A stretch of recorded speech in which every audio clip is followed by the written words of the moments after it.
You make a motion to waive the waving of the flag.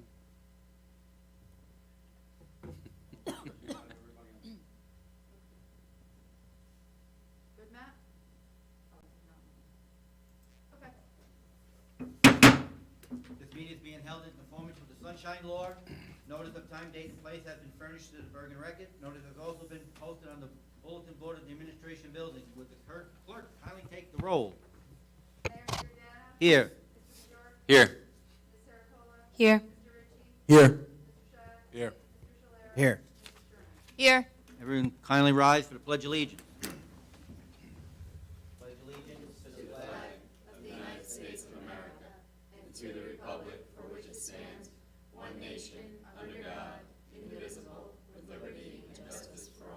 A moment of silence for our Waldick veterans and all veterans across our country who have given the ultimate sacrifice to keep us free so that we can have meetings like we are having now.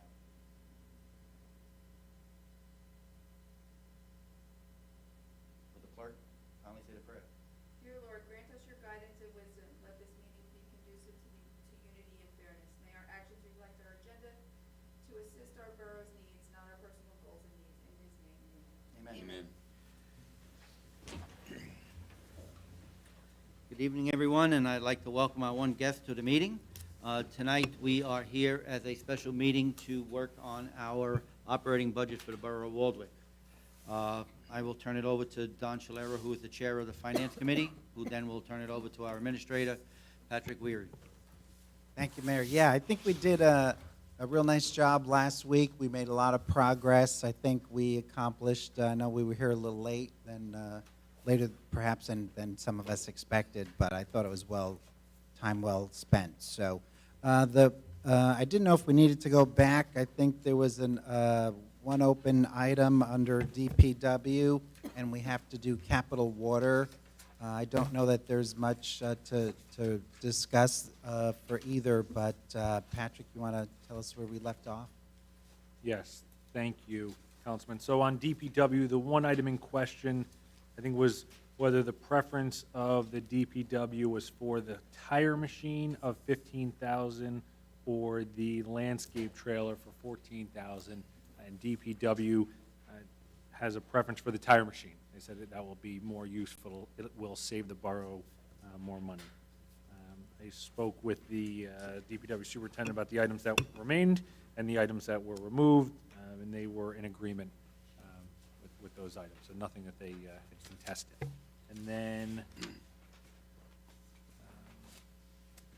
one update on two updates on the capital page, since we're on it. The patrol computers and mounts, which we had in there for $55,000, we've moved that into the operating budget, which you'll see as we go through the operating budget.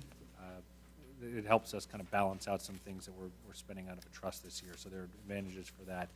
So we've removed the $55,000, and then when I'd given you at the last meeting our net indebtedness, I had moved the $100,000 from the bridge over so that it didn't tabulate on the bottom. Unfortunately, I moved it to a column that then deducted it from the bottom. So the total net indebtedness now is $1.4 million, which is just about $50,000 more than what I told you at the last meeting. And I believe the only item that I wasn't certain on in the capital budget was the community garden.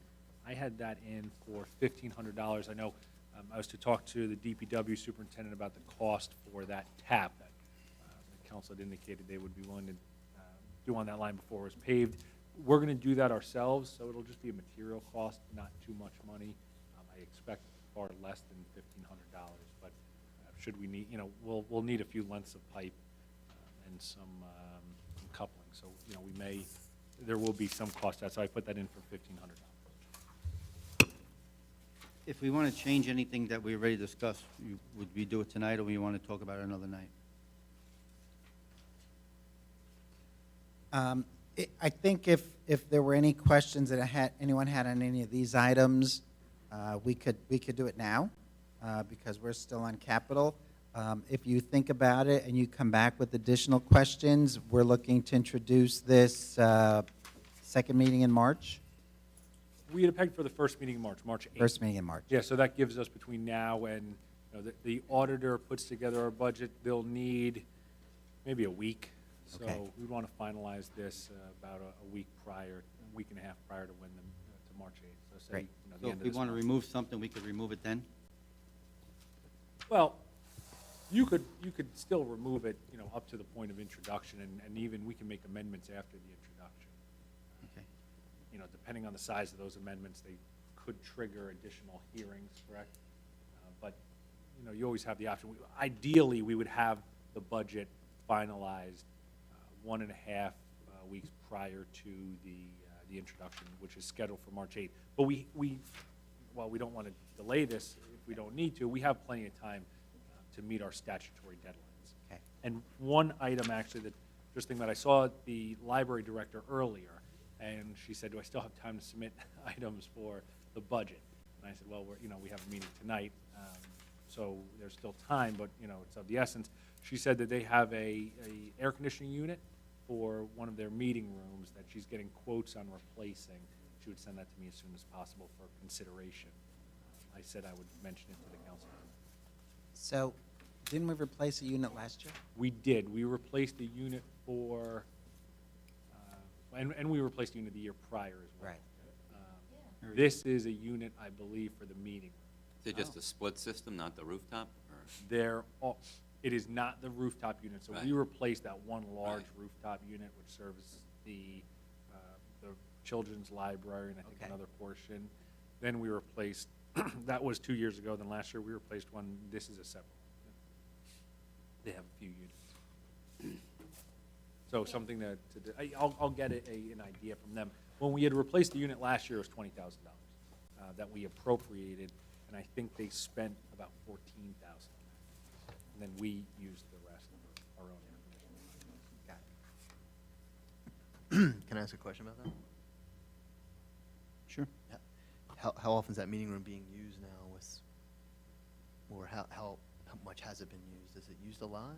It's being used because that's where they're doing passports now. Okay. They were doing, when the meeting room is being used for events, programming, and group meetings, they do passports in the office. But for space issues, for social distancing, they're doing passports in the meeting.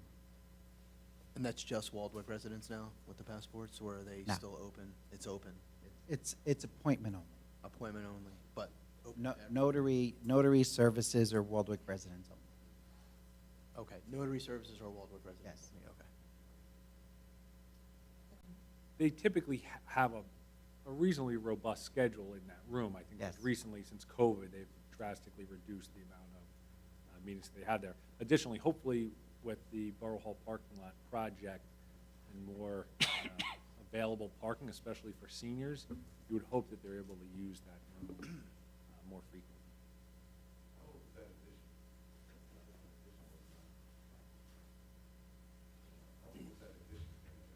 I don't know. It was done right before we hired, right around the time we hired Lori, so maybe 10 years. I don't know if it was a new.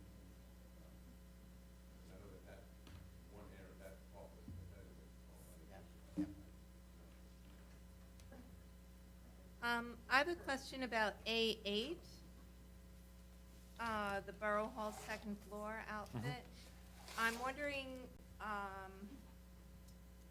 if it wouldn't be worth it to push that perhaps till next year, because we have to cut the budget so much this year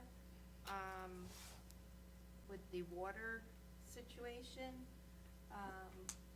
Would that be beneficial to us to push it to next year, so we could cut some out of the budget?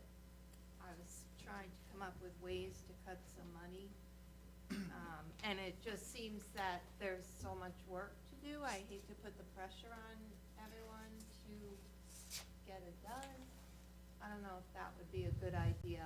And how much revenue we would make in a year to spend the 100,000, like when would we get our money back on that? I would hope we'd realize that within 3 to 4 years of receiving rent. As far as pushing it, I mean, we could push it to whenever you want it. I would want to speak with the Health Commission and give them an indication, because I know their lease is up at the end of this year, and that's kind of why we had slated it for a project this year. But I know that they have a new landlord, and they hadn't heard from their landlord yet, like new as in the last few weeks. And they were going to talk to them about, their lease expiring at the end of this year. I can ask them if they, can possibly enter a one-year lease extension, if that's the will of the council. I agree that, it definitely puts us under the gun to get things done. I Right. don't think that's a bad place to be. I think that the reason it's in the state that it's in now is because there hasn't been any pressure to get that area cleaned out. So one thing to take into consideration. And then your mention of the water, those two things will be separate in terms of the water improvements will be paid by water ratepayers, and this will be paid by the municipal tax levy. Okay. I would support that. Yeah. I would support using that. Pushing it? Indefinitely. I'm not even sure. It's this, where's the, The one that was opened up last weekend that looked like a disaster. yeah, yeah, I don't know that I would want to commit to the Health Commission that we would be ready to do it in a year. I wouldn't support that. I would just say, push it, and we can revisit it next year, but to commit to it seems like an awful. I mean, I look at it this way, there's other towns that are involved in this commission, and why do we have to do it? I mean, we're a borough, we're not a landlord. I mean, I thought about it a while, I thought it was a good idea, but now, we need space for ourselves here. And then we're gonna have a lot of activity, people coming in and out, which, I mean, you want that, but, what happens if we get hit with COVID again? I hate to say that, but then the thing's gonna be shut down, what are they gonna do? And they should talk to their landlord about it. I mean, we should not have to be the ones that are coming into this, worrying about where they're gonna go. I mean, we built a room for WPI, I haven't seen them here yet. And that's another issue that we have to discuss. Yeah. We're building things for people and no one's here. I mean, when is the last time you videotaped it? Yeah, what is the purpose of WPI? Not to get off on a tangent, but do they make productions? I know in years past, they used to put on, I think, Channel 20 or something on cable. They used to put on shows about Waldock only, and I wouldn't even know where to find a recording of something. I think we should take it off. the Pat- list. My opinion on that is that we have to try and save if we're gonna push it off to next year, we're gonna push it off to the year after that. We're gonna have to try and talk about a $1.7 million fire truck next year. And that puts us over our budget to begin with, without any other budget. Now you wanna add 100,000 or save it to next year. You're gonna I guarantee you, if we're gonna do that, we're gonna push it to the next year, so. Maybe we don't even have to do it. Yeah, Why well, do we that's- have to do it? Yeah, Like Can I- Mike said, why do Can we I have to? say something? Yes. I just look at it as a way to make revenue, right? Like, if we're doing it this year, we need money in the future. So, and we already seem like we have a viable tenant that would be ready to come in this year. Why wouldn't we try to get it going as soon as possible? Patrick, I think I had asked, do we know an estimate of what they're gonna pay for us if they do take the space? I don't know if you ever got back to me with an exact number or a roundabout number, yeah, I have an estimate. and you didn't wanna share that I publicly? mean, I or- can if it's your Well, preference. to Katie's point, I kind of agree with her. I'm thinking, listen, and Paul, we keep kicking it down the road, but the flip side is we're also kicking down the revenue potentially. Yeah. If it's gonna be, a $100,000 project and we're gonna get $40,000 in rent, like I said, 3 years, all of a sudden, that's gonna help us. If we push it now, that help's gonna be that much further down the road. No kidding aside, though, you guys have a lot of vacation now. Are you really gonna have enough time to get this all done? I mean, you're gonna wanna take time off, and you're gonna have other responsibilities. And if we do decide to do this, are we gonna have enough time to be here and get it done without having to sub it out to somebody else as opposed to just the group in this office doing it? And Tom, you make a good point. I mean, how are they gonna get in and out of here? But, it's workable. Yeah, I mean, it's a great idea to bring revenue in here, but, how do you know that they're not gonna be staying there at the same price? We don't know nothing. Right. Everything's up in the air. How long And until we plus, can how do find you- out? How do you know that we might not wanna go with the county next year? Yeah. County might give us a better deal. Yeah. We don't have to have this health department. I mean, we don't own that property. Mhm. We could go to any health department, other towns are moving out. Mhm. Well, can't we put it out and say we have this space, who wants it, and see? Well, we don't have the space right now. So their current rent is between $25,000 and $30,000. A year. A year. And I would expect that they would be paying something similar here. I would anticipate that if you entered into a lease with them, you would peg it to some square footage, either a reasonable area rate for square footage. So what are they charging in other commercial spaces in the area, or some escalator, just because we don't want to go into back and forth negotiations with the health commission each year on what our rent's going to be. The benefit to us is right now, we pay the health commission, right? They're a separate entity from the borough, quasi-governmental. We pay them, they pay rent. And other municipalities pay them and they pay rent. The alternative could be that we take what is underutilized space and we collect rent. I see that as an advantage. I also see having them under the roof, it's a quasi-governmental agency. Having them under a governmental roof, I think, just looks better for the borough. I share your, I don't want to say I share your concern. I understand your concern with getting that area cleaned out. And it'll be a project we have to get done. And we've already started working on it. I mean, I could take you through there and show you the large gaps of what used to be solid file cases that have been moved. How much is of the building department's in there? The building department has done a great job Yeah. of culling their files and moving them into the rolling stacks that we recently, Mhm. we didn't purchase them, they Yeah, were we got donated donated to us. from Joe, yeah. I'd say they're just about, maybe they have 10% left to do, right? So the burden's on the borough administration people as opposed to the building department to get that done, is kind of where I was driving. with Yeah, that. yeah. Yeah, because I thought the building department had made some headway, but Yeah. I haven't been in there a dog's age, but it looked a lot better. Yeah, I went in last week. Yeah, and we can open it up to everybody tonight and take you through there, because again, not a decision that needs to be made today, obviously something that, can be considered. Yeah, we can take you through there. There's a lot that's been taken out of there, and you'll still look there and say, well, like, wow, there's a lot of work to be done, and there certainly is. But I think that, December 31st isn't unreasonable.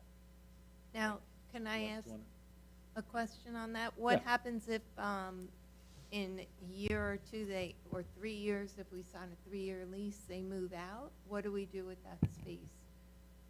And as a part B, do we have to purchase desks to put in there and stuff, or they would use their existing? I would expect they would use their existing desks, just like any leased space, it wouldn't come furnished.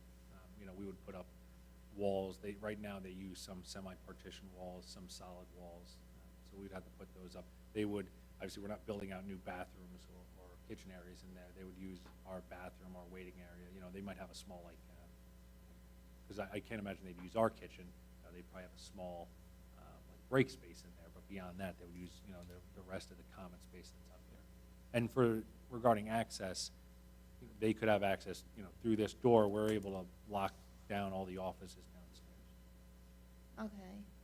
And if they were to move out, what would we do with that space in the future? It wouldn't be like Yeah. we could rent to a realtor or Well, something. you could rent to a realtor, the law allows it. Would that be in the best interest of the borough? I would always advocate for, I see the benefit of it being a quasi-governmental agency.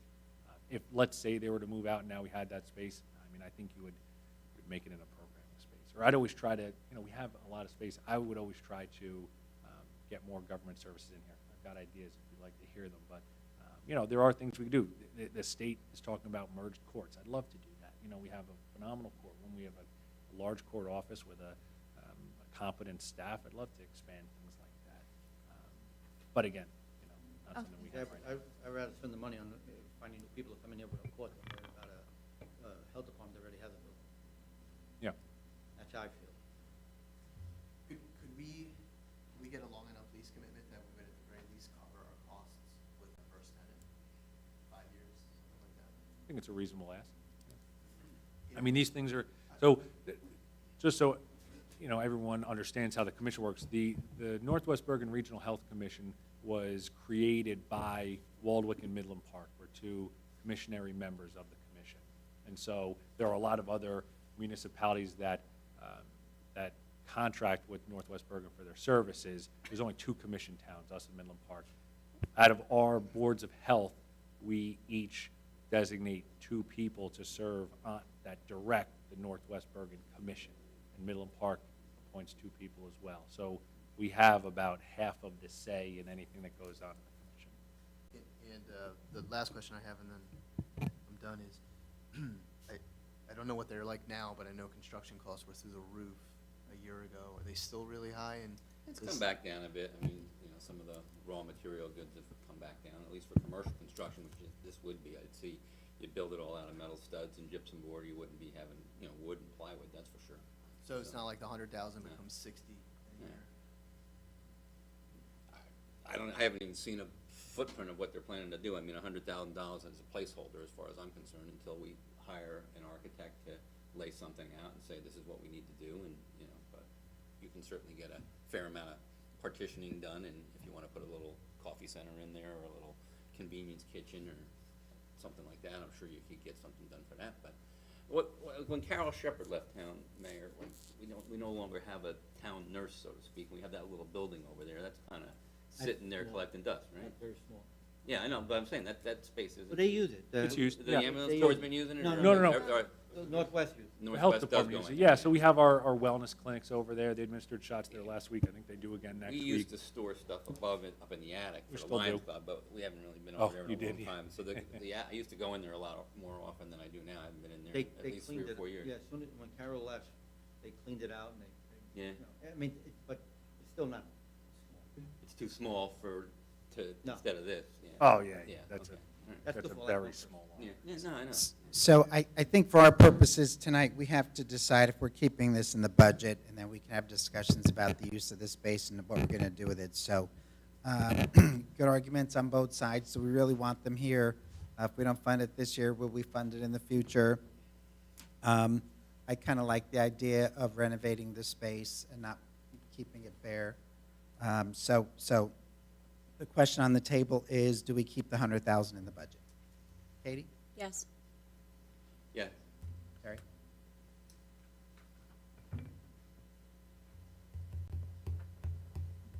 Yes. Mike? No. Paul? Yes. So I'll say yes.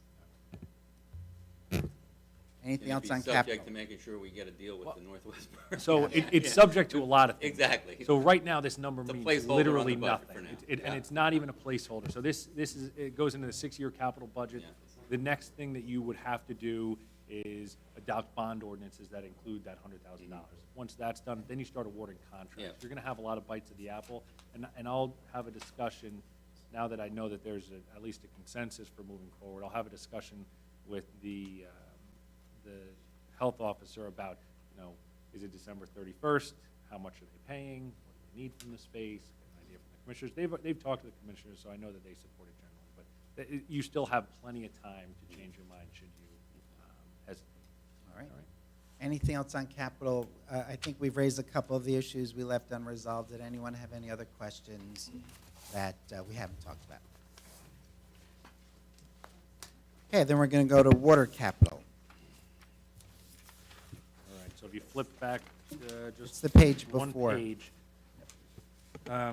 you see the first item on there is water infrastructure, pardon the misspelling, improvement. That's in there every year, $125,000, and that is for general upgrades, repairs of the water system. Number 2, PFOA, PFOS treatment, $3.5 million. That has been on here for a few years.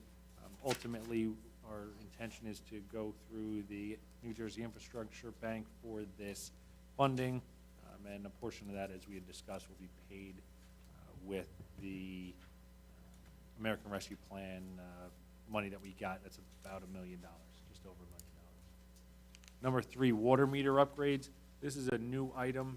The borough installed about 3,500 water meters a little over 10 years ago. Those are battery-operated meters. They are currently losing their charge, and we're having to replace the meters now because the batteries are dying. No battery means that we are not capturing the water that's flowing through that meter in terms of billable. So we need to make sure we keep up with this. Meters are expensive. They are about $275 a piece. At 350, or excuse me, 3,500 of them, you're talking almost $1 million to replace. Fortunately, we don't expect them all to go at once. Right now, we're only replacing about 20 meters a quarter, so we're replacing 80 meters a year. But we know that that pace will increase because at the current rate, it would take them 17 years for all those meters to die. That's just not realistic. So this is at least a good start here, 200,000. Hopefully, it gets us into next year as well. We're not sure how quickly these are going to start dying out and need to be replaced. We just know that it's started already. So the readers, do they read the old and the new, or you need two different readers now? You could, we can replace just the top of the meter. So the meter's in two pieces. The No, bottom. no, the readers. Not the meters. Oh, we can use the meter current readers. readers, yes. But we do have an item on here, so the very next item, the meter readers, is to replace the actual reader, because there are some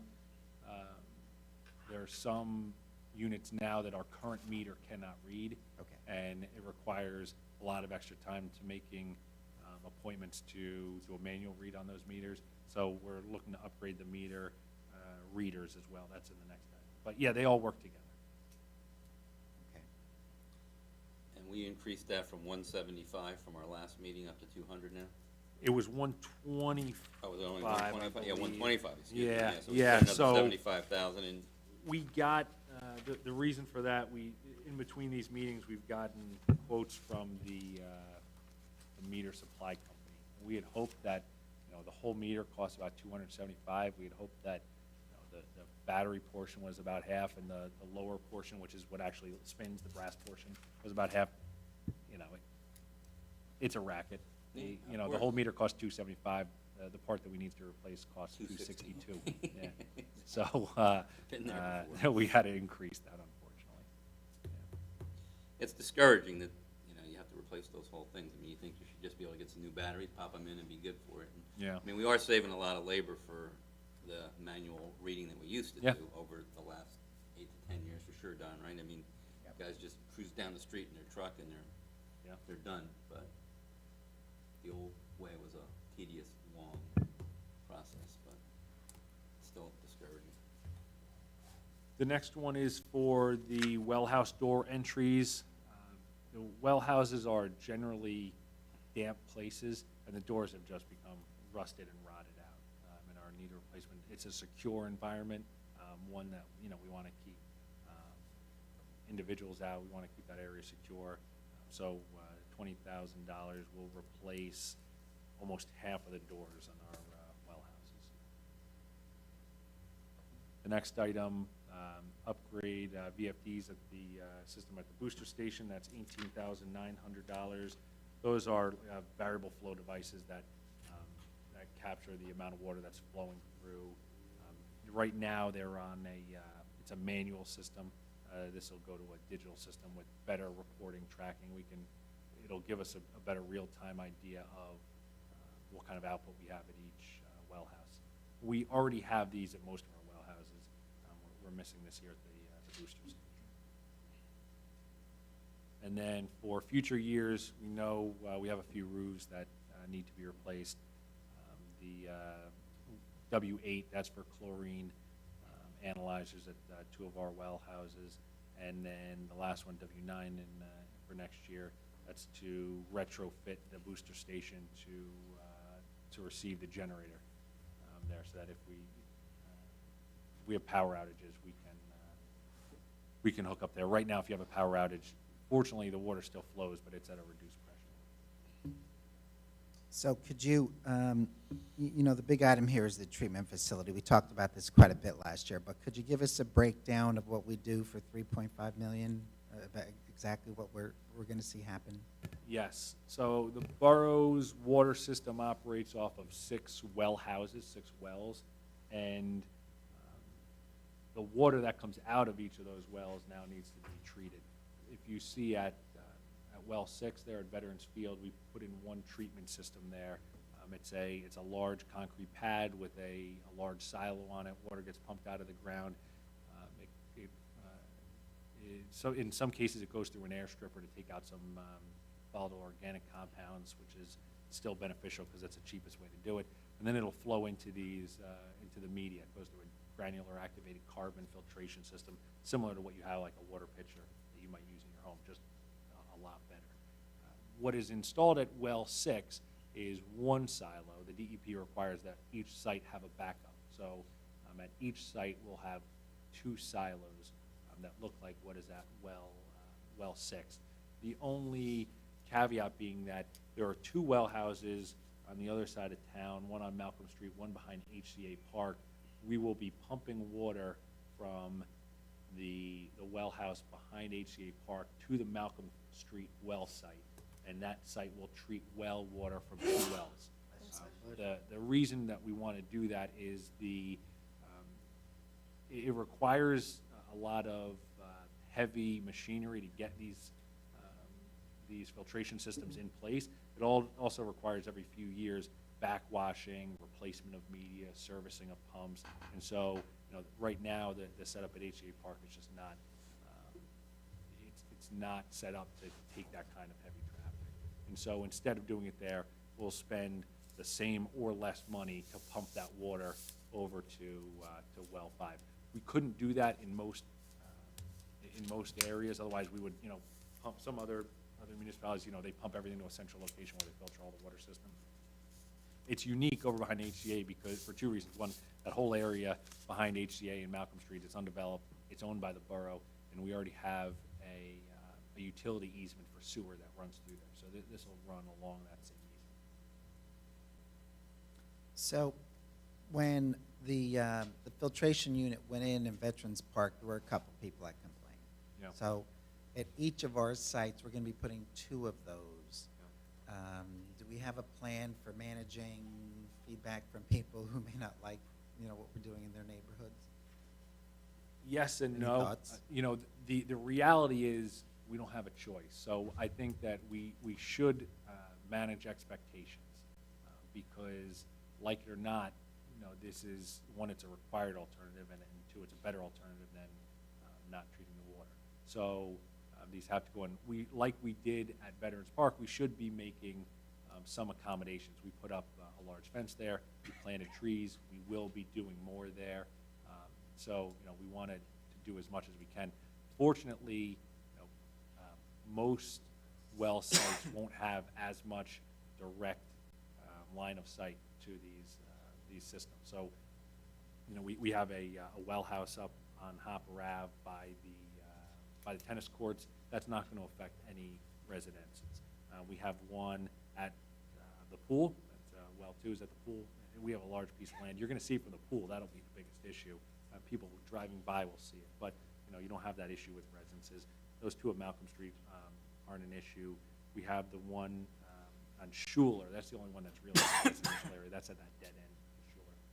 Fortunately, they have a lot of foliage there, but yeah, we'll have to do what we can to manage expectations. As far as a plan, I would say that as soon as we have DEP approval on our final construction plans, we should make all of those public. You hit on a lot of what I wanted to talk about. I had asked last time, I think, when Joe was still up here about, and Paul, maybe you can correct me, but there's absolutely no way we can start our pad at, say, 5 feet below existing grade so that this, till isn't sticking up as high out of the ground. I don't quite understand why it can't be engineered so that the water can enter, and the whole device just be partly recessed into the ground. I discussed this with Boswell You after. did, okay. Yeah, and we should talk to Boswell specifically, if you have specific concerns, but they won't put these types of treatment systems below grade. So the only things below grade are water pipes, but these types of treatment systems, the DEP won't permit to be below. Yeah, I'm not, I hear what you're saying below grade. I'm not saying to actually backfill it with dirt and put part of it under. I'm saying build, a 6-foot deep concrete open chamber. Yeah. Where you're starting this metal structure out with the bottom of it maybe 6 feet lower than the existing grade, so then the top isn't gonna be sticking out as high. And I think, Paul, you said the water like filters down from above and gotta go through all this, so it's not, I don't know why it would have to be up high. I mean, as long as you're bringing the water in and going down. I mean, I'm a neophyte in terms of how it works, but I just wanna ask the question. And, Yeah. you know, maybe the DEP says absolutely not, you can't do it, or maybe the normal way of doing it isn't doing it that way, but I'm sure there's plenty of other towns that are, you know, well heeled with a lot of money that probably say, we're not doing this, and you might see some other solutions. I've seen indoor solutions where they build Yeah. large buildings That's and right. bring them inside Yeah. completely. The answer from Boswell, the last time we had discussed this with him, was the DEP will not consider a below-grade installation. And I understand that Yeah, the you say difference below between- grade in terms of backfill. Yeah, below grade No, and just that- starting that at this- recess. If you looked at the area grade, they wouldn't permit this to be lower than that. But if you'd like a written response, I could certainly request Yeah, I one, think but it that's might what be I got. worthwhile, just Sure. just for residents' concerns. Yeah. Doesn't make any sense. Which? But if it costs a lot of money, then it's not a good. Yes, idea, but still I don't did. care.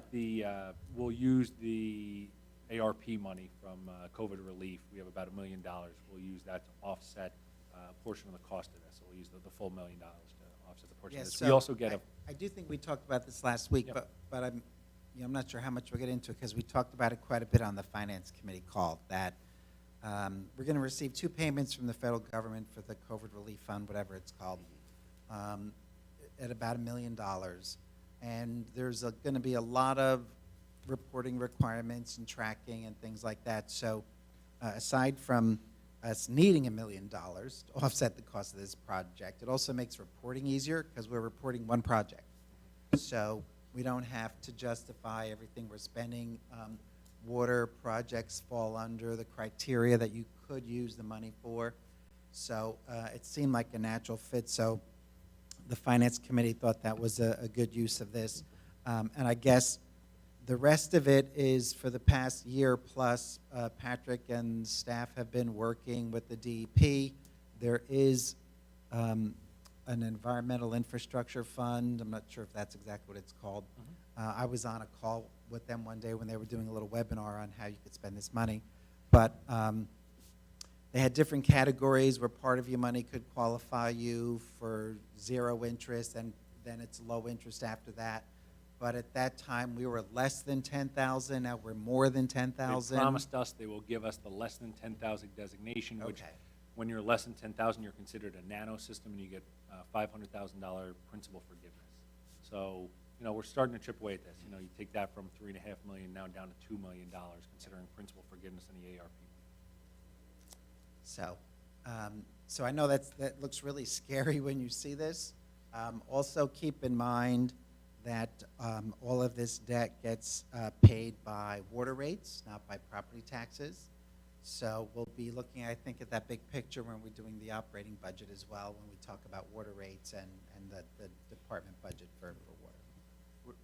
Were there other grants available for things like this throughout the state? No? Yes. Not specific for this. There are infrastructure grants, and I had talked with, I had at least put in a request to our congressman for federal funding for this project. But, No hadn't heard response? back. Didn't hear back. Not yet. I'll remain hopeful. Not yet. Yeah, I mean, a lot of those large systems, so water systems generally require a lot of infrastructure investment, especially now, and especially with this lead and copper rule. Where municipalities will have to spend a tremendous amount of money. The money that's available is generally not flowing from Walter. Which yes, yeah. Like every other grant project. Yeah. Any other questions on water capital? See, we're used to this being a 2-line budget, so this is a lot for us that have looked at that. You know, we're used to making this a lot simpler. Just get rid of it. Okay, ready to move on? Yeah.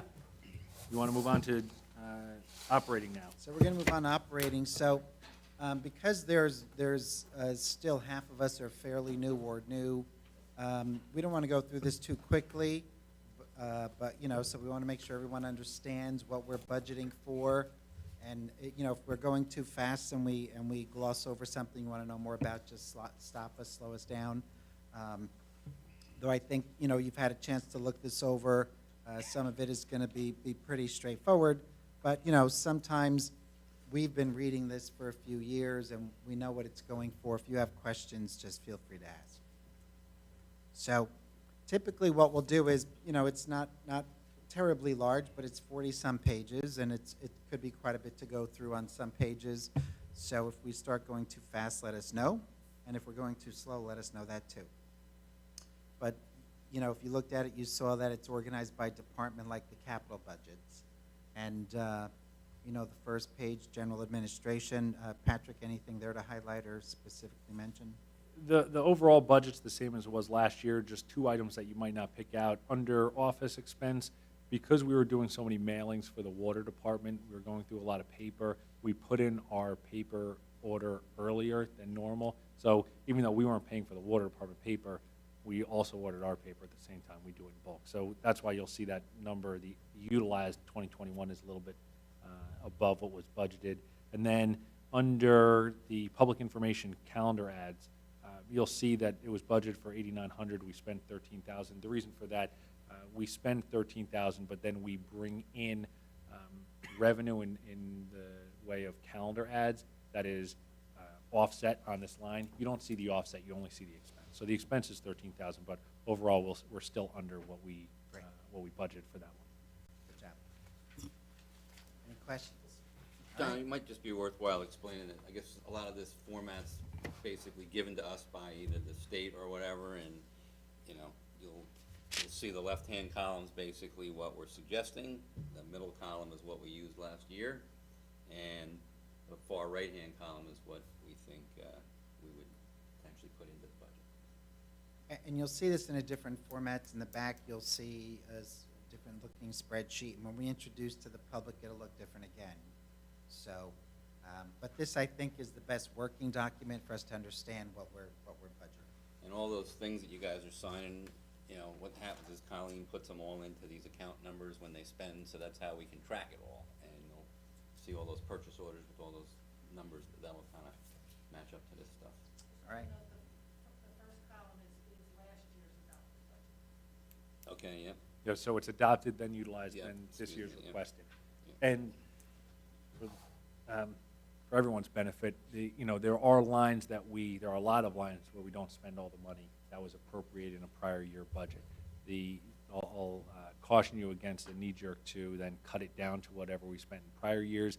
The borough relies on underspending in a lot of our accounts to ensure that we generate fund balance at the end of our operations. So what happens is all the money that is unspent at the end of the budget year, the following year rolls over into reserve accounts.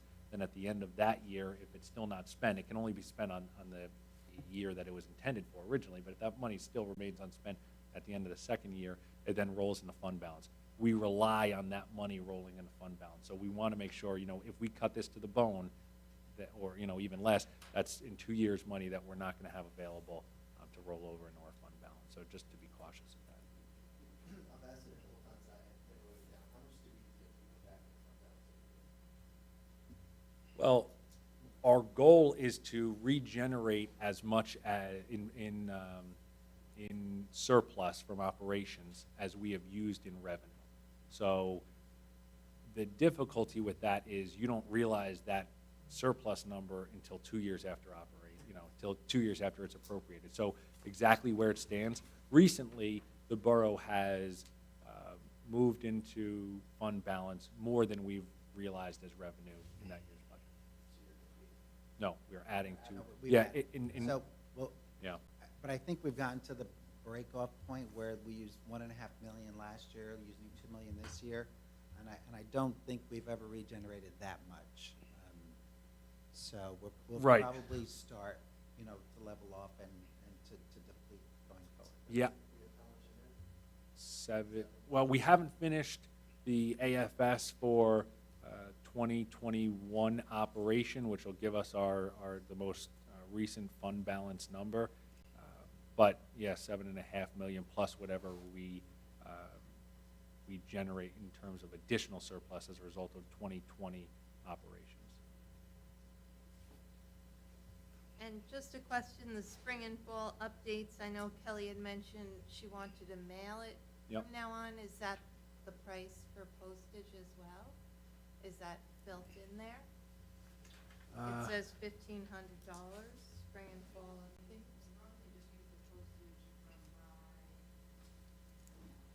Oh, okay.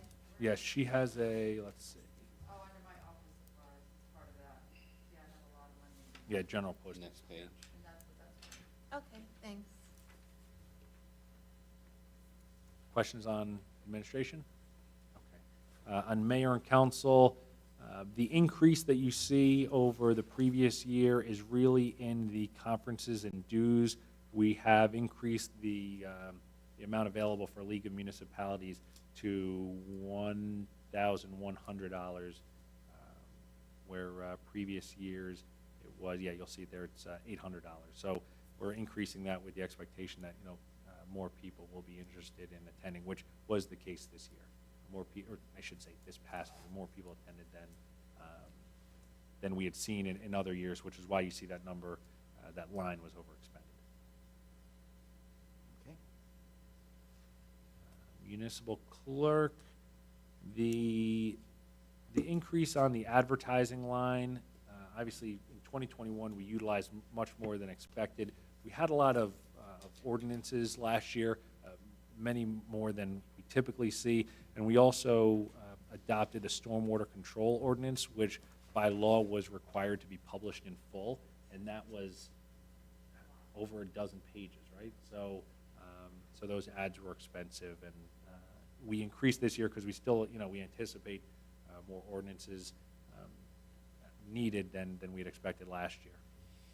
So that line went up, and otherwise, it remains the same as it had been in previous years. Questions on clerk? On to financial administration. So financial administration starts now to fall under Colleen, and you'll see she has a few of these areas. So this is what pays for our payroll, bank charges, and flex spending accounts. So one of the things, we're seeing this, early on here, if there's a line item that multiple departments use, there are chargebacks to that department. So on here you see payroll is 12,000, and it'll be split between borough payroll and water. And the library, okay, yep. That's where the other 1,000 is? Okay. To audit services, yeah, you'll see this again. So this is our full audit services for 2022, $58,700 broken out between current fund and the water department. For revenue administration and tax collection, there are some changes here. We're trying to take steps to better account for what we spend on our IT. So previously, IT was paid for out of the professional service line, and you can see that line was $72,000. It's now down to $2,400. We're moving that up to the computer line. So the computer line has gone from $600 budgeted last year to $70,200 this year. And that pays for a lot to Link High, our IT vendor, and we go through, our email accounts, backups, domains, workstations, all that. The one new item here, no before security, $2,200. So that is, we propose to invest in a system that trains our employees on scam and fraudulent emails, secure passwords, that type of IT security. They do that, they have standard training sessions, and then they also will test out an employee's knowledge by sending them fictitious emails, seeing who clicks what, deciding who needs follow-up training. And speaking with other administrators, it's a really effective tool to make sure that that our employees are diligent in scanning their emails. And we've had, even in the past 2 years, other than large cybersecurity issues, we've had small issues where, we'll get an email, hey, it's the mayor, can you buy me debit cards? It's really kind of ludicrous stuff, but they do a good job of dummying accounts, so this will help us prevent succumbing to that. Was administrative memos at midnight? Those don't I'm click on always the links. wary about Don't click on the clicking on links. that thing. Yeah, no, if you get one at like 2 o'clock in the afternoon on a Friday, don't open it. You know it's not from me. So one of the things you'll hear us talk about once in a while is Edmunds. Could you tell us what Edmunds is? Because, I think Yeah. everyone knows what Pitney Bowes is and things like Yep, that. so Edmunds is the system that the borough uses for all of our financials. So it tracks all of our spending, our budget, our POs. We recently have started to use it for dog licenses, for the pool memberships, tax and water collections and billings. What else do we do in there? Oh, alarm tenant, park and ride. So it's really good to have one system where we can manage all of these processes in the borough. And we, over the past few years, have added more and more. And it's really been good for us. So that is Edmunds. Yeah. All right, anything else on this page? No, and that, you can see that line remains the same as previous years. And you'll see most of these operational lines do. Revenue administration filing for tax title liens. This is just where does that charge go to, Colleen? For tax title liens, is that advertisements? Under revenue administration tax collector? Supposedly a statute that we do have to have money. We rarely use it, if ever, right? All right, so it's just in there. You'll see it. We won't spend it this year then either. Tax assessment administration, so this is the assessor's office. We've increased the first line there for professional services. Those are for appraisals. The borough currently has 4 larger tax appeals that we expect to be doing appraisals for. We have a tax appeal from Superdome, the PSE&G substation, the assisted living Solana, and Valley National Bank. So we've increased that line. Maybe we have to do those appraisals this year, maybe they're next year. We're not really sure. These things can really drag on and on and on. But we want to make sure we have funding there should we need it. So that line has been increased this year. Yep. One correction, I have that we have to report it at the county. But unfortunately, we don't have any. And then under tax assessment administration, the first version of the budget book that I gave to you had $300,000 in this department for the revaluation. After speaking with our auditor, he recommends that instead of appropriating it in the current fund, that we do after the budget is adopted, that we do a special emergency appropriation, and that will enable us to raise this money in future years' budgets. And the implication at the end of the day is no effect. So this year we would fund it out of fund balance. Next year we would fund it out of fund balance. The difference is how it affects our caps, mostly. In addition, that our auditor just, from an auditing standpoint, prefers to see it done as a special emergency appropriation. For him, it's cleaner.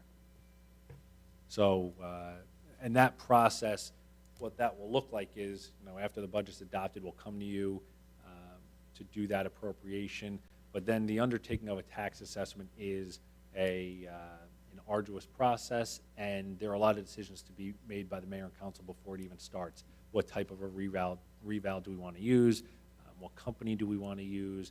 Do we want to do a rolling reval where we evaluate all of the properties in the first year and then continue to evaluate a fifth of the properties each year for the next 5 years, which is something a lot of municipalities are moving towards. So a lot of options. I don't think it would serve us well to get into all of those now, but understand that the mayor and council will have a robust discussion about what that reval looks like when we come to you for the special emergency appropriation, but also as we start to come to you with contracts for a reval company, and what type of messaging we should be doing to the public. This will be a big effort. Questions on the tax assessor? All right, moving on to legal services, another department where it remains the same as in previous years, pays for our borough attorney.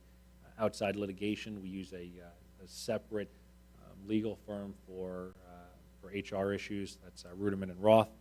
And then we have tax appeals and bond counsel. The bond counsel number, most of our bond counsel expenses are charged directly to the bonds that the bond counsel is involved in either drafting or bringing to bond sale. But we do have questions for the bond counsel from time to time that may fall outside of any specific ordinance or sale. So that's why we have money in here, but that's also why it went unused last year. Questions on legal? All right. Engineer, this is for the municipal engineer. This is just for municipal projects, so this usually ends up being smaller projects, like small one-offs where it's not associated with a larger, let's say, construction, development project. If we need a survey done of a piece of property that we have, or, I have an issue with catch basins and siting, or, things like that. Those are things where we go direct to Boswell. The mayor and council typically don't see those because they're small dollar amounts that are in routine operations. Next item is planning board. This is, you can see they're advertising, paying for their engineers, planners, and attorneys, their office supplies, and their meetings. They split their training costs with the zoning board, as it's the same secretary for both planning and zoning. And zoning is the very next one, the Board of Adjustment. And neither of those budgets have changed at all from last year. Any questions on those? For insurance, this is self-insurance contribution. Each year, the borough makes a contribution to our self-insurance fund, and then as we incur costs that would, let's say they are either we're paying a deductible for a larger claim, or they fall below what our coverage amount would be, we pay those out of the self-insurance trust. The next one is insurance. The big one here, the JIF. Our JIF premium increases here by $19,000. The municipal budget is responsible for about 80% of that, $319,000. And then it's also split between water, the library, the ambulance, and the Regional Health Commission. So Northwest Bergen that we were discussing before, the borough provides for them insurance coverage. And we charge them $5,900 for that. We also provide coverage for the fire department and ambulance squad. That's AD&D coverage, accidental death and dismemberment. And then we last year picked up a volunteer accident and health policy. So let's say you're doing a community cleanup and someone trips and falls. There we have some amount of coverage for any claims that may arise from those. Questions on that? Employee group health. So the first one there, group insurance. This is through state health benefits plan. See the borough is responsible in this operating budget for $495,000. Water, library also pays, and we have reimbursement from employees for a portion of those costs. Those are like the Chapter 78 costs. Then we have the EAP, that's the Employee Assistant Program. We have dental coverage. We do police professional liability, drug screenings, which we increased a little bit this year since we will be doing pre-employment screenings for safety-sensitive positions, and we'll be doing random drug screenings for all employees. So that was increased to cover those charges. And then respiratory and health tests, those are for firefighters when they start to ensure that they can properly perform the duties of their job. Next line is health benefit waiver. Per Chapter 78 state law, the borough can make available to employees who waive health coverage a reimbursement for a portion of the savings only, and that is capped out at $5,000. So we have about 9 employees that take advantage of that you are required to have other coverage. So you can't just waive this coverage here and try to be uninsured to reap the benefits of the $5,000. So that's a process that Colleen's office administers. We ensure everyone has other coverage and the calculation to provide them that reimbursement. So, just so we understand, because some people who work in the private sector, I don't know if they understand how insurance works, but employees contribute to healthcare, dental, and everything else. Could you explain that system? Yeah, so starting on the medical side, the state law, Chapter 78, laid out requirements for employees to contribute a percentage of their premium based on their income. So if they're very low earning, they have a very low wage in terms of the scale, they might pay something like 2.5% of their total premium. If they're on the top end of that scale, they might pay upwards of 35% max of the premium cost. And it's a sliding scale. There's quite a few steps. So that's how, with that, we have a few options available to employees in terms of what plan they want to be in. And all of our medical benefits are run through the state health benefits plan, which is a very good plan. For dental, that is, in addition to the state health benefits plan, we're through Delta Dental, and per our employee handbook and our union agreements, we charge what is it?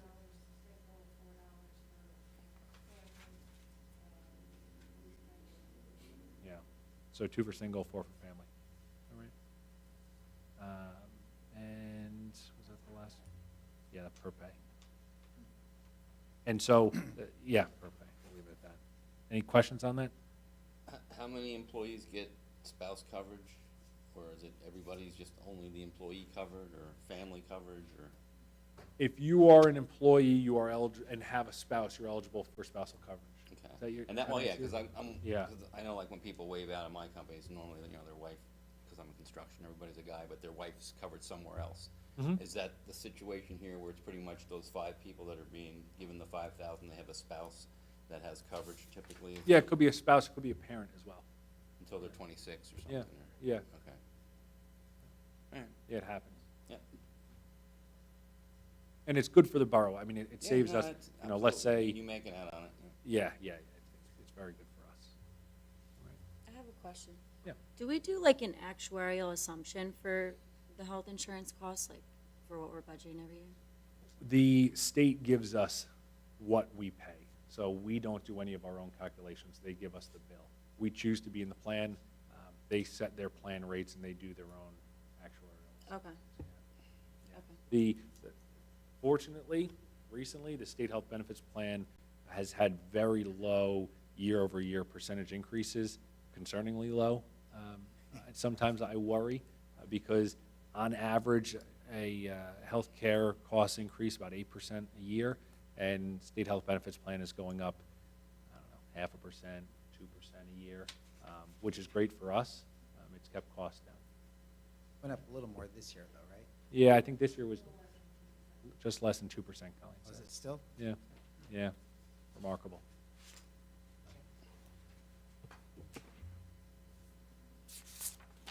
Police in-cap, so there are a few departments where we'll show in-cap expense and out-of-cap expense. Those cap numbers are referencing the appropriations cap and the tax levy cap. So on this side, the appropriations cap, this is in-cap money, but when we get down to the pistol range, it's out of cap. So you can see that at the top of the police department lines. So in cap, we have obviously uniforms, equipment maintenance. These are pretty lines that haven't changed much until you get down to new equipment. So that line has gone from 16,600 to 22,800. The new item is the rifle training for $11,000. The borough used to have smaller rifles. We've recently, in the last year and a half, purchased new rifles that require us to qualify at a longer range. So instead of qualifying at 25-yard range that we have here in the borough, we have to qualify at a 50-yard range for those, in order to use those rifles. So that comes with a cost, and we didn't have that cost in 2021. So we're adding that in. They've also added in a crime scene camera, and they have some, some speaker repairs. Nothing out of the ordinary. Questions? Oh, and then it continues. That's the first page. And if you flip, you get into state contracts, or contracts, you get in a new recruit. We didn't have one last year, so there was no expense, but this would be for at least preliminary expenses for outfitting them with uniforms, their testing, academy supplies and such. Pronouncements, that's for, if we have to pronounce anyone that's deceased. Fortunately, we've gotten that service free of charge recently. Bring them over the border of Allendale. And then, yeah, go ahead. Did the police come up with these equipment, new equipment situation, but the state require that they have this, like rifle training? So How often would they use a rifle in the wall? hopefully not often. Hopefully never. Yeah. But also we said you went from a smaller rifle to a bigger rifle. Is it required, or is it just something that No. you wanted to do? It's not something that's required.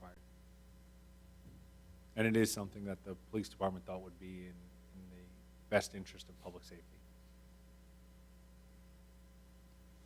And these aren't, they're not out there with sniper rifles. These are, before we had what shot 9mm rounds, it was basically a handgun but with a longer barrel. What we have purchased are, they're rifles that you would typically see in a police department. And that money, the money for that appropriation was made by the mayor and council years ago. It was a long process in purchasing them and actually, building them out and getting them. But they just got them last year and would like to start using them this year. And then, so that's under new equipment, but then when you get down to like the contracts, yeah, a lot of this stuff is required by either law or the prosecutor's office.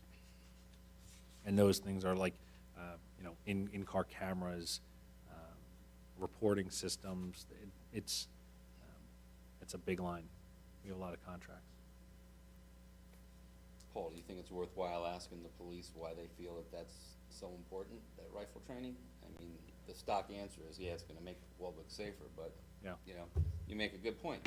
I think they have to qualify a few times a year in order to have the gun. I think the question is do they need to even have a rifle running around in their cars, or they can just use a pistol or something, I don't know.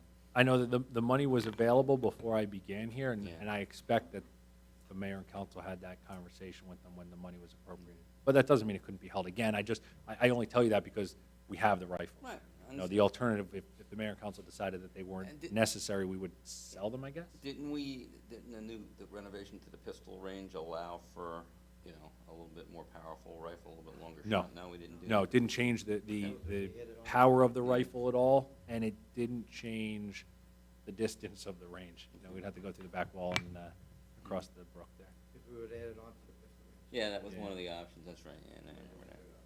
And if I could just comment on all this talk of the rifle being necessary, or what strength rifle we have, I feel our police are entitled to be protected and are entitled to protect our residents with the best possible guns they can have.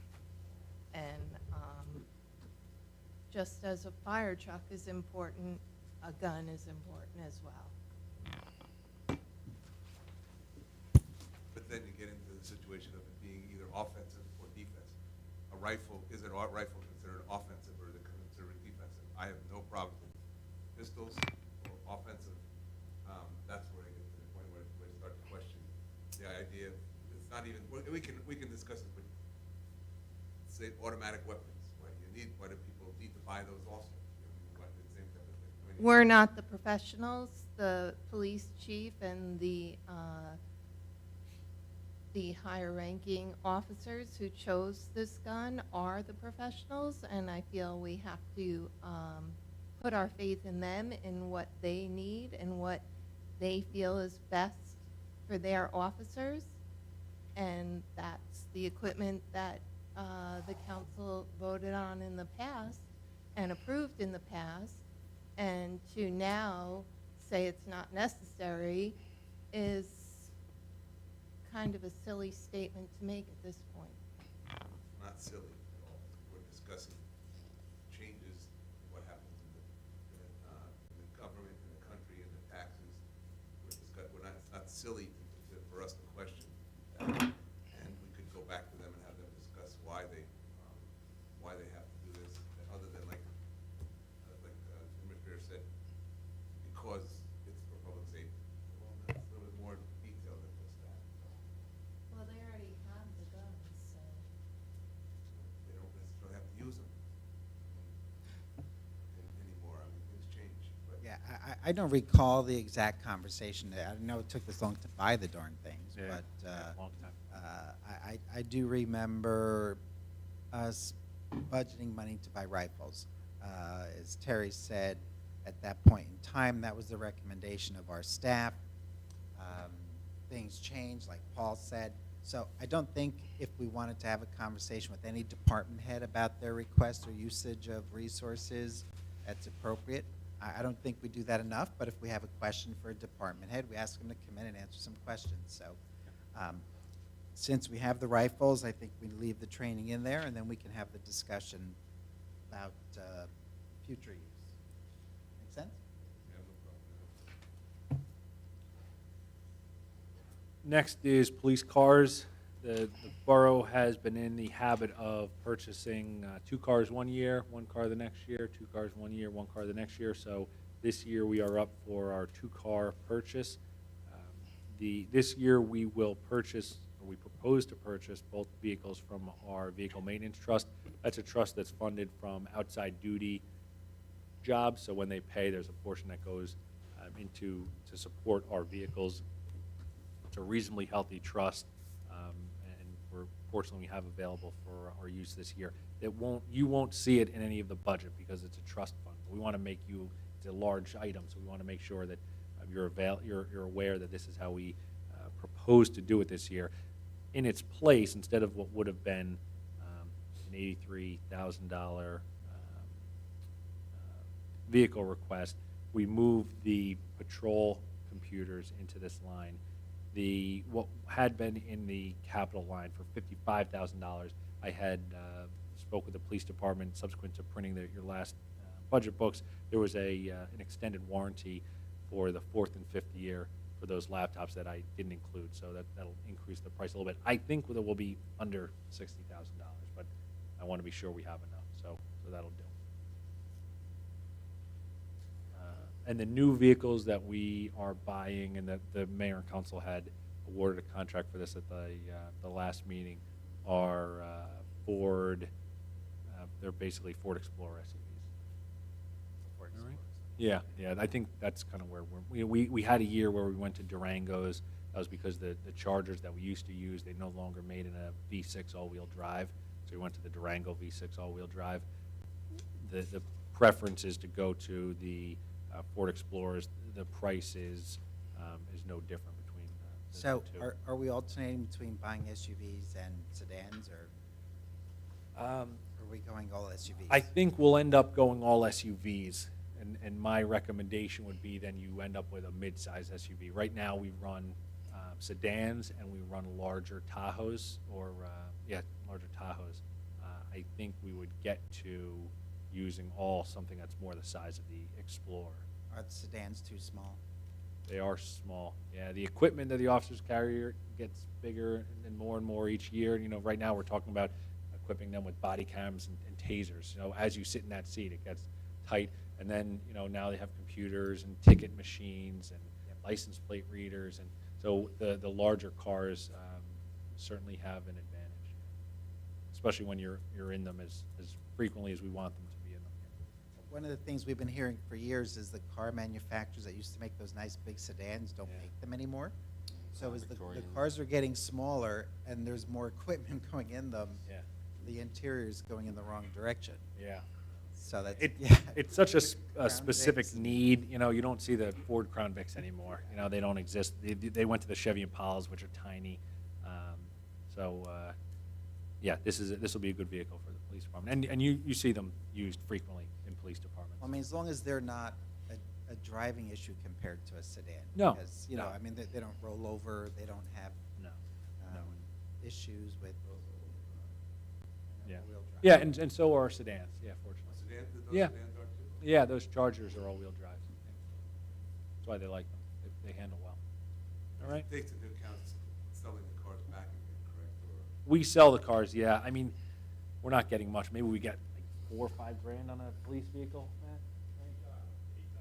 8,000. Yeah, all right, so 8,000 a couple of years ago. Those were newer cars, though, they're only like 5 years old. So that- Yeah. 5 years old, we put a lot of miles on them in the 5 years. 2,500 Yeah, fire car. yeah.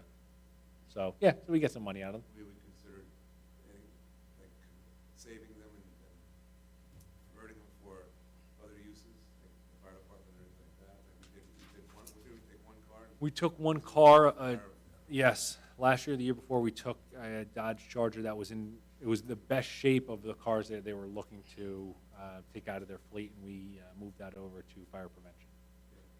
Yeah, if we, certainly that could be considered. Right now, we don't have a need for the vehicles that are coming out of the police department fleet. We don't have a need for them elsewhere in the borough. We're getting a new command vehicle, and we're gonna hand the old vehicle to the assistant chief. Yep. The only other place I would think you'd need it would be DPW, if that's the case, if it's a SUV. though. Yeah, we don't need any more vehicles in DPW. Not this type of vehicle. We're ready out of that type of vehicle, really. They didn't ask for anything else, so, yeah. All right? Just a question, since I'm new. Yeah. How long have we been doing this process of one car, two cars, one car, two cars? Before my time, and was it that the process when you started here, Colleen? So what are you, 6 years, It is. Don? It's Yeah, always been the process. yeah. And it kind of, how, And I some. guess it's always been you lease it, then you buy it. Yeah, so in the year where you're only getting one, you buy it, and then you have lease payments from the second, we will lease it's a 2-year lease with a $1 buyout. So you end up keeping it pretty flat, and then the next 2 years, you're in the initial lease of those two, yeah. So, it's If been. you ever think of a better system. It I served us think- well I if think it's the not broke. thinking is, these cars get a lot of use in a short period of time. Yeah. So there's gonna be high turnover. Yeah, So you don't skip a year, you don't extend it, because, those miles pile up.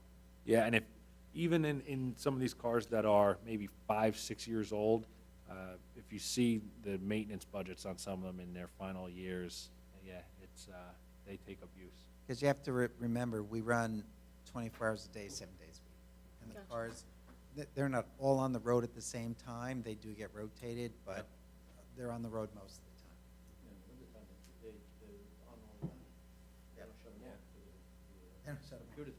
They don't shut them off because the computers would have to reboot.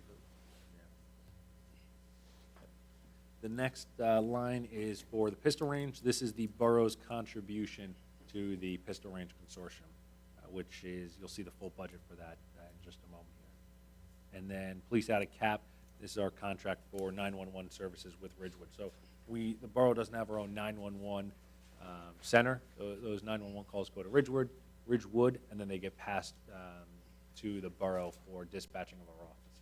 So we haven't talked about this in a few years that I could recollect, but we used to have options about where to take 911. I think there's county, there's other Yeah. regionals, and we've always chosen Ridgewood. I think it's been the most reliable, and it's worked well. No issues still, we're still good. Yeah, they do a very good job. Yeah, so the two big options are Ridgewood and the county. Yeah, we priced them out, not this year, but maybe 2 years ago, we priced them out, but Ridgewood, they do a good job. Yeah. You can go there for all dispatch services, so you could move completely away from having in-house dispatchers and move to Ridgewood completely. The dispatcher actually said who she was when I called. Oh, yeah? Miss Latour. Oh, very good. Gave her two thumbs up. Because half the time I Good. used to call there, it'd be just like, well, the police. Yeah. Now Well- they actually say their name when they answer as dispatcher. It's nice. Yeah, and just so you know, I mean, in the years we had discussions about shifting dispatch service out of town, we felt like we like having a police station that's open 24 hours a day with a person in it. And, you know, if you do that out of town, there's only someone in the building Monday through Friday, 9 to 5. So 8 to 4, whatever it is. Yep. But we liked having the building open 7 days a week, 24 hours a day. And The- it didn't save that much. The next item is police training facility. This is not a cap expense, and this is the full budget for the police training facility. This is offset by revenues that we receive from other municipalities. So this is for cleaning all the utilities. There's a large cost for hazmat disposal, since all of the, like the brass that we pick up there, a lot of the debris out of the bullet trap, is the air filters, they're all considered hazmat disposal, which means it's expensive. And each municipality makes a $500 capital contribution, and then there's a line there at the bottom to show contra.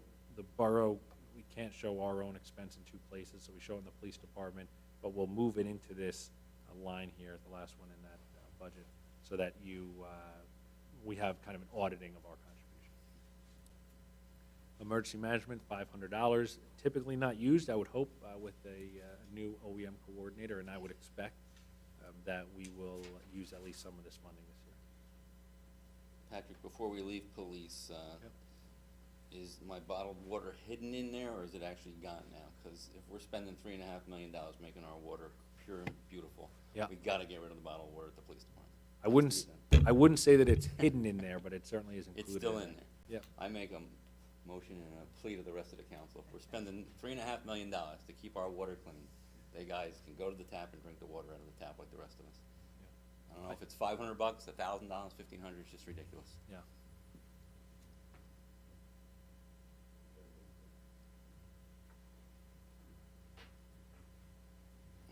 Can I move on? All right, Wallback, this is their annual contribution, less the cost of their premium. So that's the insurance premium that they pay, and they also get a clothing allowance for their members. Fire, obviously, Is that because this is all tough because they can't pick up the check until this recently, yes, that is why, yes. In the 2020, he's asking about the 2021 utilized. It hadn't been updated since they picked up their check. All right, down to the fire department. The second line there, ladder pump hose testing. The ladder truck needs a non-destruct testing, which they do every 5 years. It costs $1,000. So that 1,000 plus regular equipment maintenance has gone up slightly. Push that line to 6,500. Other items of note in here. Yeah, that's really the only one that went up. Questions on fire? Well, if they get the assistant chief's card, the travel for the assistant chief is taken away. That's right. That's right. I mean, I would imagine it would be prorated. So let's say the borough does approve the assistant chief vehicle. It would be, maybe we get a PO out in May, and, you know, hopefully we get the car this year. So I expect at least a portion, but likely all that will be used this year, but we'll prorate that. But if we're making them keep the car in town, won't he still be entitled to that money? I would say no. Yeah, because that money is for the use of their vehicle when responding to calls. And so they would still have the opportunity to use the assistant chief's vehicle to respond to calls. So I don't think he would be full. Look, if I respond to a call from my house, I don't get money for responding to the firehouse. Yeah. Truck, and if he kept there, we have to get there anyway. Yep. Firemen, we don't get money, like, if there's a fire, we get called out, we have to leave our home to go to the firehouse in our truck. We don't get paid to use our car to get there. That's the same thing like that. Patrick, the fire hydrants, that's a weird pipe, because they don't meter. Yeah, it's an agreed upon price. I mean, we used to say agreed upon. We think that that's what it's worth. Then we would pay them towards the water truck. That's right. If it was Suez, it'd be a much larger charge. Oh, no, I'm just, that's the figure. Yeah. Yeah. Agreed upon, right? Yep. Agreed to by us. Yeah, that's right. That's what I mean. Yeah. Yeah. We offered it. Yeah, it was an It's a easy long negotiation. That's right. That's right. We offer, we take it back. We offer, we take it. On one hand, we take. Certainly. There you go. All right, now we get into fire prevention. This is funded in total by state and local fire prevention fees. So when we do fire, this is a service that we are not required to do in the municipality in terms of the actual fire inspections. You could leave it to the state to do, but the borough feels that it's in our best interest and the best interest of our residents to do it. And so we collect the fees, we remit some to the state, and we use the remainder to fund our operations. And so this line has not changed at all. Any questions on fire prevention? All right. Oh, and just to note, they pay for their own electric and their own social security. So we charge them back as much as we can from them. Patrick, Yep. what's the vehicle computer equipment for 10,000? So it's for their vehicles and computers. So when they purchased when we had that police vehicle a few years ago that we took from the police department and gave to the fire prevention, because they're supported by their own fees, we want to show that transaction to show we're drawing down on those fees. So this isn't we don't always expend all of it, but those vehicles and computers, they may not need every year, but we want to make sure there's money in there when we need it. And when it is, we charge it direct to this budget. You won't see that in most other lines because most other departments aren't required by statute to only charge what they expend in a year. Right. Did I get that right, Colleen? That sound right about it? Yeah, what they collect in terms of when they go out and do a fire inspection, they charge a fee for that service. They cannot charge more in fees than it costs them to operate their department. Okay. And so that's why we have to do that transaction between us and them when they want to buy a vehicle. Okay. There is not an expectation this year that they'll buy a vehicle. Okay. All right. Streets and roads, yeah, the big budget here. The increases are, at least the large increases, we went up a little bit for clothing and uniforms. We have a new employee that we're outfitting, and so that line went up a little bit, but then we also took $800 out of that line and moved it to boots and glove line. So we used to pay for boots and gloves out of the clothing line. We now pay for it out of the boot and glove line. And that's why you don't see an appropriation or an expense in previous years. Some of this, how it was handled before, some of the money was charged to the clothing and uniform line, some of it was charged in water, and some of it was charged in recycling, and it became confusing. So we will charge all of the expenses now to the boot and glove line and to the CDL line, and then we'll contra any expenses from other departments. It'll be much cleaner in terms of our own bookkeeping.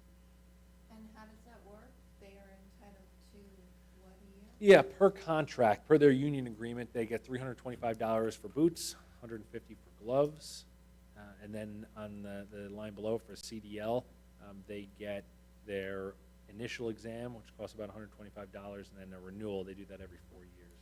We'll pay for that as well, and those fees are charged this line. How we do it internally is when the budget is approved, we set each employee up with their own line. And that gives us control over how much they expend. So, we won't end up in a situation where employee A, instead of getting $325 for boots, they get $350. Each one has a cap line. So it's good for us on the accounting side. And they have to submit receipts. It's Yeah. not okay. Yep, they submit receipts. What kind of licenses would that drop us from 700 to 4,900? Let's see. Oh, the top line. So there was $4,500 charged for Boswell to do the stormwater compliance ordinance. We did not anticipate that expense when we had adopted the budget last year. I think we knew that it was coming for certain. We didn't expect that the ordinance rewrite would have to be as intensive as it was, and that would require $4,500 to Boswell. And that was the same ordinance that I was mentioning earlier, where we had to publish it in full, that dozen-page plus document. We didn't expect that full expense at the beginning of next year was charged to that miscellaneous line. That's a one-time fee. We won't pay it in the future until the state makes us, revise it. It's coming, the DEP, yeah. So, let's see, what else? Any questions on, and the last one, road material, I mean, we just hadn't fully utilized this line in previous years, and so we reduced it by a touch from 9,000 down to 7,000. The next department is streets and roads out of cap. So this is for just for stormwater. The state says some stormwater expenses are out of cap, so it's to our benefit to appropriate them differently. This is for we charge some of this off to salary and wage, and when we go through the salary and wage sheet, you'll see an offset in DPW for stormwater. We do that for our road sweeper. We cover their salary and wages out of this. It's a ineligible expense. And on the OE side, we have our permit that we have to pay for, and then we do a contribution to the calendar every year. The contribution to the calendar includes a stormwater ad. I think it's about like washing your car, right? The one that we run now. Yeah, it's got a picture of a car with water running into the drain. Yeah, so they make that contribution to the calendar. Snow removal, budgeted $100,000. The money that we don't use in this year, different than a lot of our other lines. Instead of us having it lapse to surplus, we cancel any unspent appropriations to the snow removal trust, which is actually now the storm recovery trust. And we get some latitude from the state on how we use that trust. It rolls from year to year. So, years you have big storms, you can dip into that trust. Years you don't, you can save that money you haven't used and put it in the trust. And during COVID, the state has allowed us to spend, especially early on when none of this was budgeted or yet reimbursed by FEMA, the state allowed us to spend out of that trust. So that's why you see the $62,000 there. We'll always request at least $100,000, and we'll keep lapsing for that snow trust. Kelly Act for roads that are in like private areas, Riverside, Tamaron, Whites Pond Landing, and Farm Estates. We're required under the Kelly Act to plow those streets, and we have the option of either plowing the street ourselves or reimbursing them to plow the street.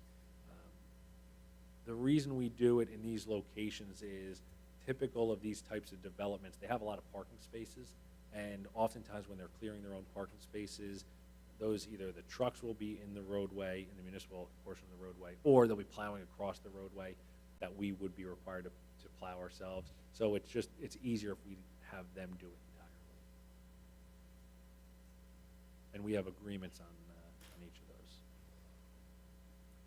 Moving to Park and Ride, this pays for permits. It's gone up a little bit this year.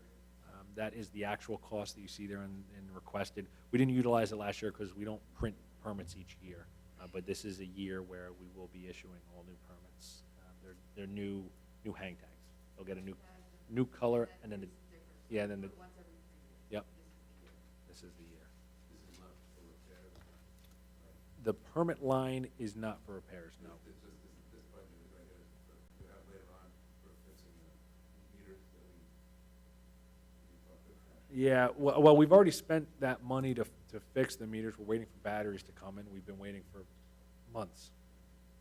As soon as they come in, I have an expectation that we'll put new batteries in, and still some of those meters will be broken, but we just don't know until we replace the batteries, unfortunately. The batteries aren't very expensive, but evidently they're hard to come by.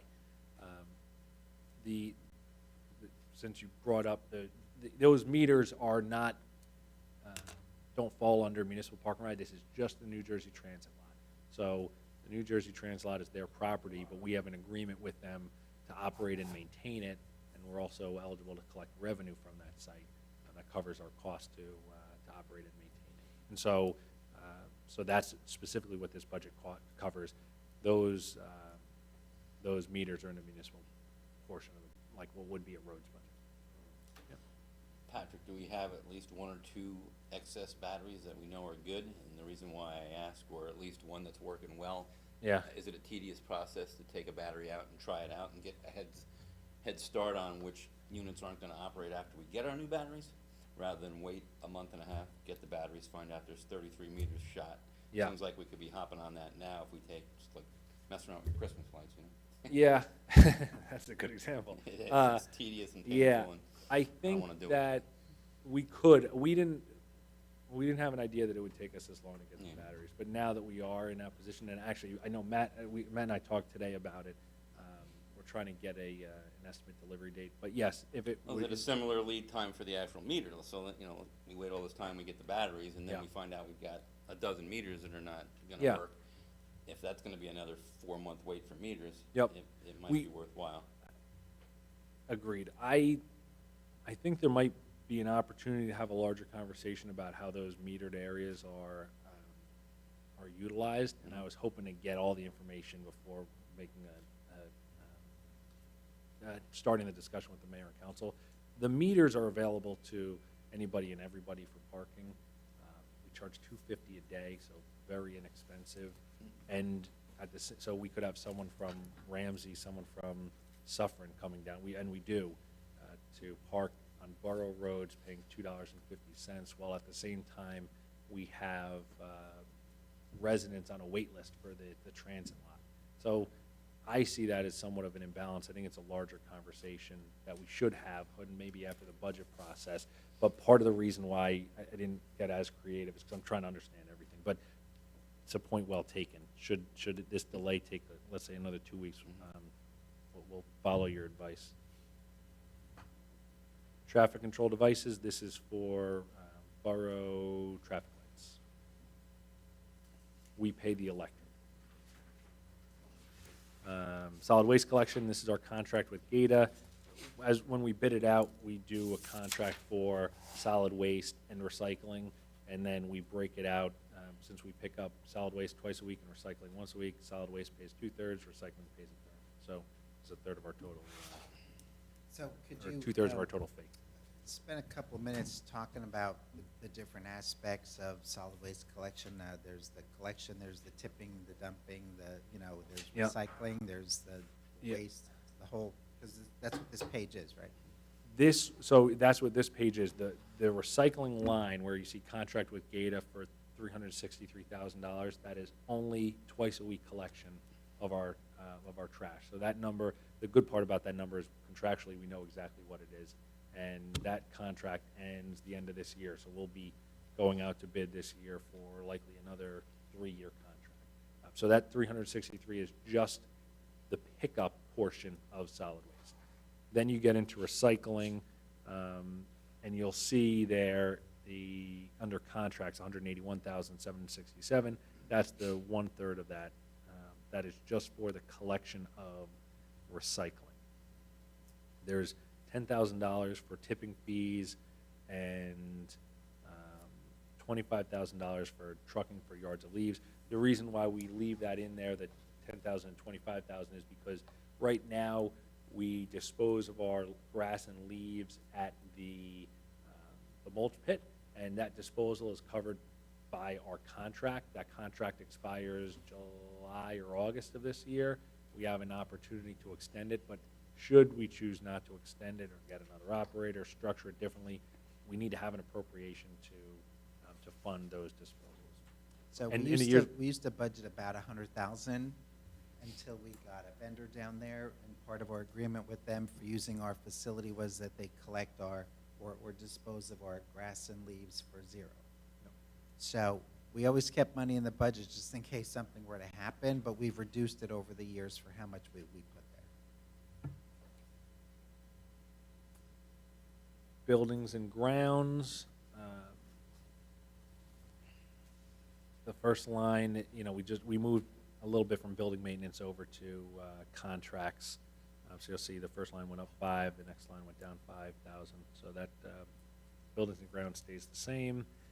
Vehicle maintenance, we do a good amount of maintenance in our municipal garage. We have an employee that's very good at it, and we had talked about tire repair. So that tire repair is, or the tire machine, that'll go towards repairing tires that we pay for with this line. And then this also pays for vehicles that get sent out for service, for the stuff that we can't do in-house. Public health services, so this covers the commission is the first line. The Board of Health, that's our internal expenses to run the Board of Health.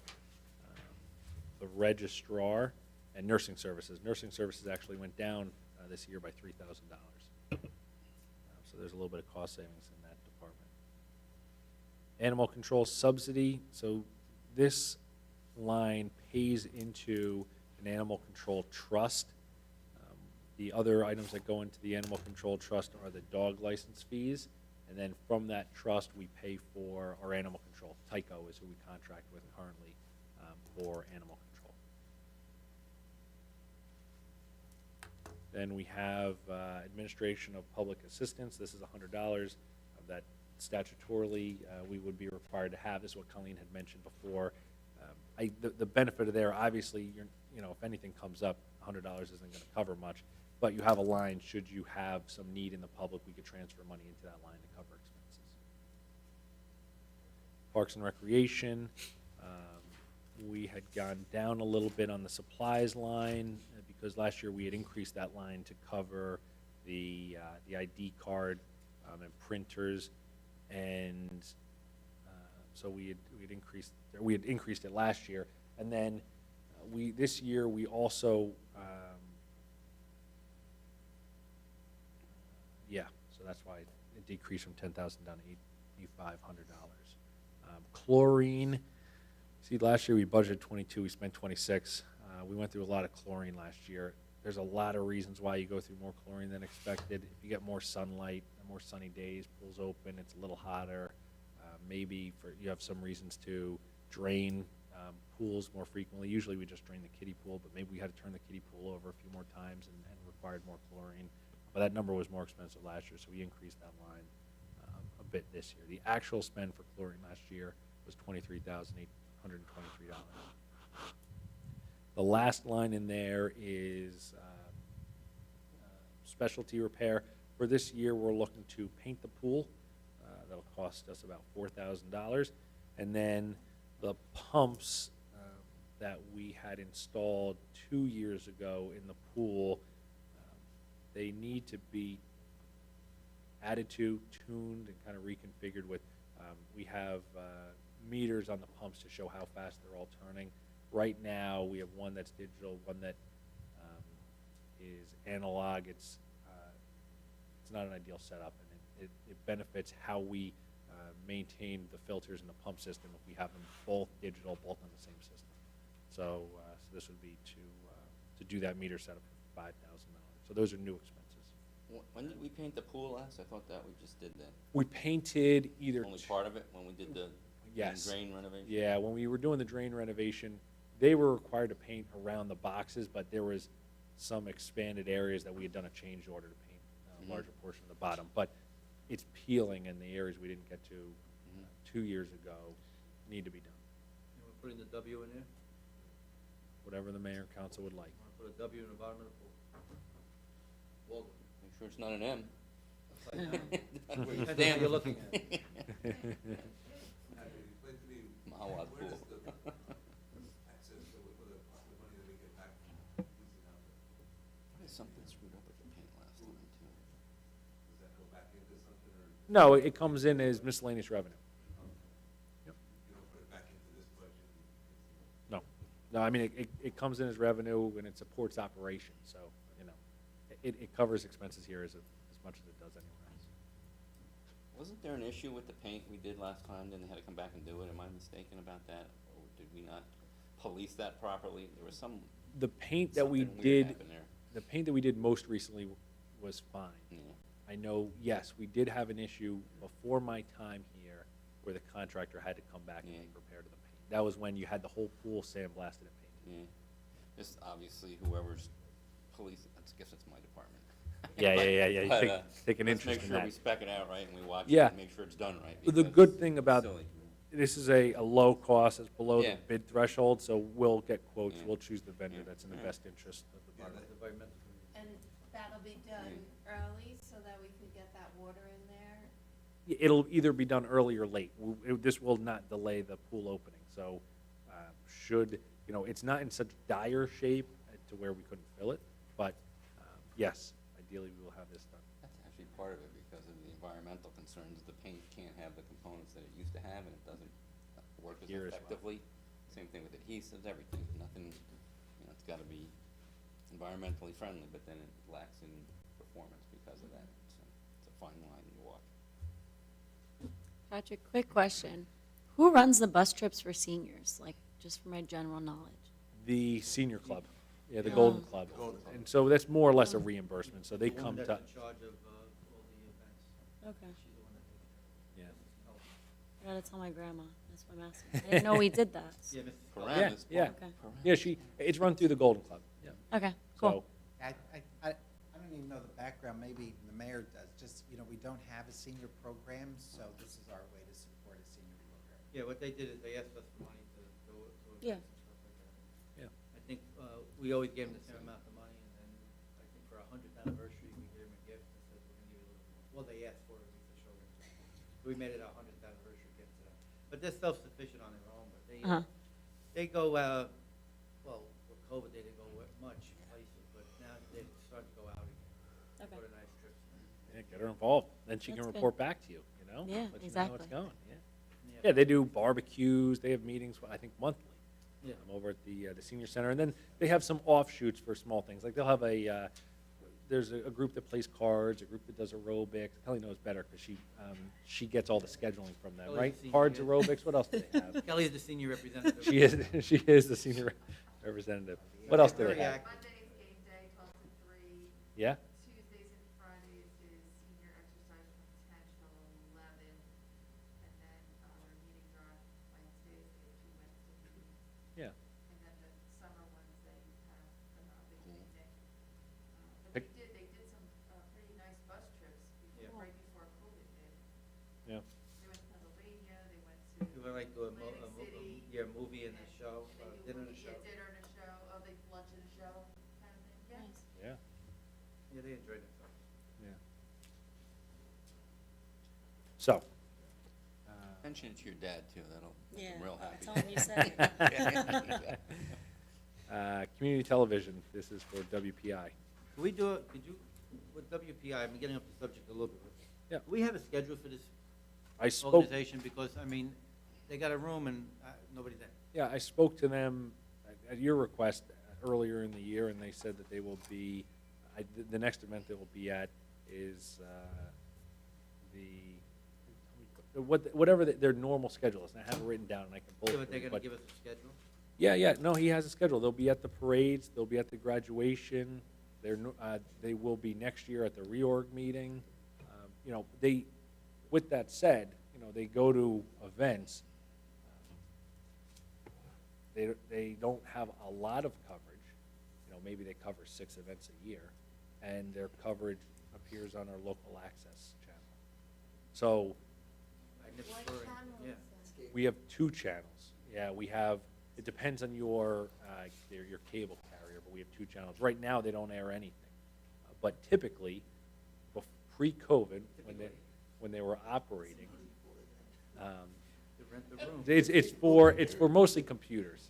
Yeah, it's mostly for their computer stuff. So they save this money up for a couple of years, and then they'll purchase a new I computer. think or we gotta be a little bit more editing. strict with them. Well, It's only $1,000, but the thing is, they're not doing what they're supposed to do with it. I mean, they should be around the town doing something. I guess We had a parade, they didn't come, Memorial Day. last year. It's Memorial Day, we didn't have a parade last year. Oh, yeah, last year Memorial Day parade, they weren't Yeah, here. they- They weren't here Veterans Day. they They said weren't that here they- for the tree lighting. They will be at those events this year. They were not there and they had been there previous years. So 1999, 1999. showing I need to go About on the the last time senior they were bus here. trips. In 2019, they were active. In 2020 and 2021. So they are gonna be active. They will be active this year, Okay. absolutely. But I think that there's still an expectation that even when they're active, they cover 6 events about a year. They can come wherever they want, but we gotta see them out. I don't see nobody. Yeah, as long as you're satisfied with 6 events a year. I'm just trying to manage expectations, because Be happy with 3 if they showed up. don't tell them that. They must go to 3. But yeah, that's what they have. And the, the space that they built out for them, that we built out for them here, they had space in the police department. It's not like we had just recently gifted them a brand-new office space with all the trimmings. This is, I would say, a less desirable space than they had in the police department, but we needed that. We needed a place to move. What they do with But the- yeah, it's whatever the mayor and council would like. I don't know, I just hope they're gonna do what they're telling Did us. little videos, I've seen them before, but it's been a while. Give 'em Like I another said, I year. think COVID. just- We'll give them another year. Very good. I do, We'll on leave our it own, at for our 5. community, for our community TV, we would like to broadcast these meetings as well. Right now we broadcast to YouTube. There are ways to broadcast direct to TV. So those are complicated because you have to go through the carriers themselves to set it up, but we're in that process. Well, let's take small steps with them. Let them do the first 6 meetings and then see what happens, 6 events. If you put this on cable, even less people are gonna watch. Oh, no. Great? Who has cable? Can they put it on like Facebook or something like that instead? The other option would be live streaming. You could Yeah. live stream to Facebook. Yeah, our YouTube page, YouTube is a better platform for video, especially because it's then archived and it's easier to navigate the archives than the Facebook page would be. But the Facebook page is more, let's say, like immediate, You could do either or. And we don't have to do TV either. This was brought up a year ago, and we've been looking into it. But if you don't want to do Facebook, you don't want to do YouTube, you don't want to do, it's whatever you like. I don't recommend that. It gets expensive quick. Don't come in on a float. All right, municipal court. The first line item there increased a little bit. We moved $900 from judge sub, so when our municipal court judge is not available, we have to pay for a substitute. That was previously in the salary and wage line, but they weren't an employee, so we moved it into an operating expense line. So that's why that's gone up by $900. And they overexpended their office supplies last year. They had unexpectedly been ordered from the county to order new ticket books that had, I believe the only change was the municipal web address, where they could go to njcourts.com to pay their ticket. So we had to print new ticket books. Public defender, that pays for the prosecutor and the public defender. Their salaries are there. Their salaries have not increased in at least 4 years. And not salaries, their payment has not increased in 4 years. What's that? At least 7 years. So maybe earmark that for the next year. I mean, they do this out of more of a service than an income, but nonetheless, yeah, maybe something we look at next year. Construction code. So this is another office. It's somewhat similar to the fire prevention, although it's our accounting of it, as you see it here, isn't the same. But we are only able by state law to charge enough fees to cover our expenses. So if the state sees that we're turning our construction office into a revenue-generating office, they will require corrective action. So there's never an opportunity for us to say, like, if there's a big project in town, increase fees, or maybe we need more revenues to increase fees because the state will. Can we think of finding? Yeah, sure. It can offset, the fees can and should offset salaries. Absolutely. Can we make a minus deduction from the $280,000? You're on TV. I think that's a separate conversation, but that's not, there's nothing in here that would reflect any cost associated with projects where we would waive fees.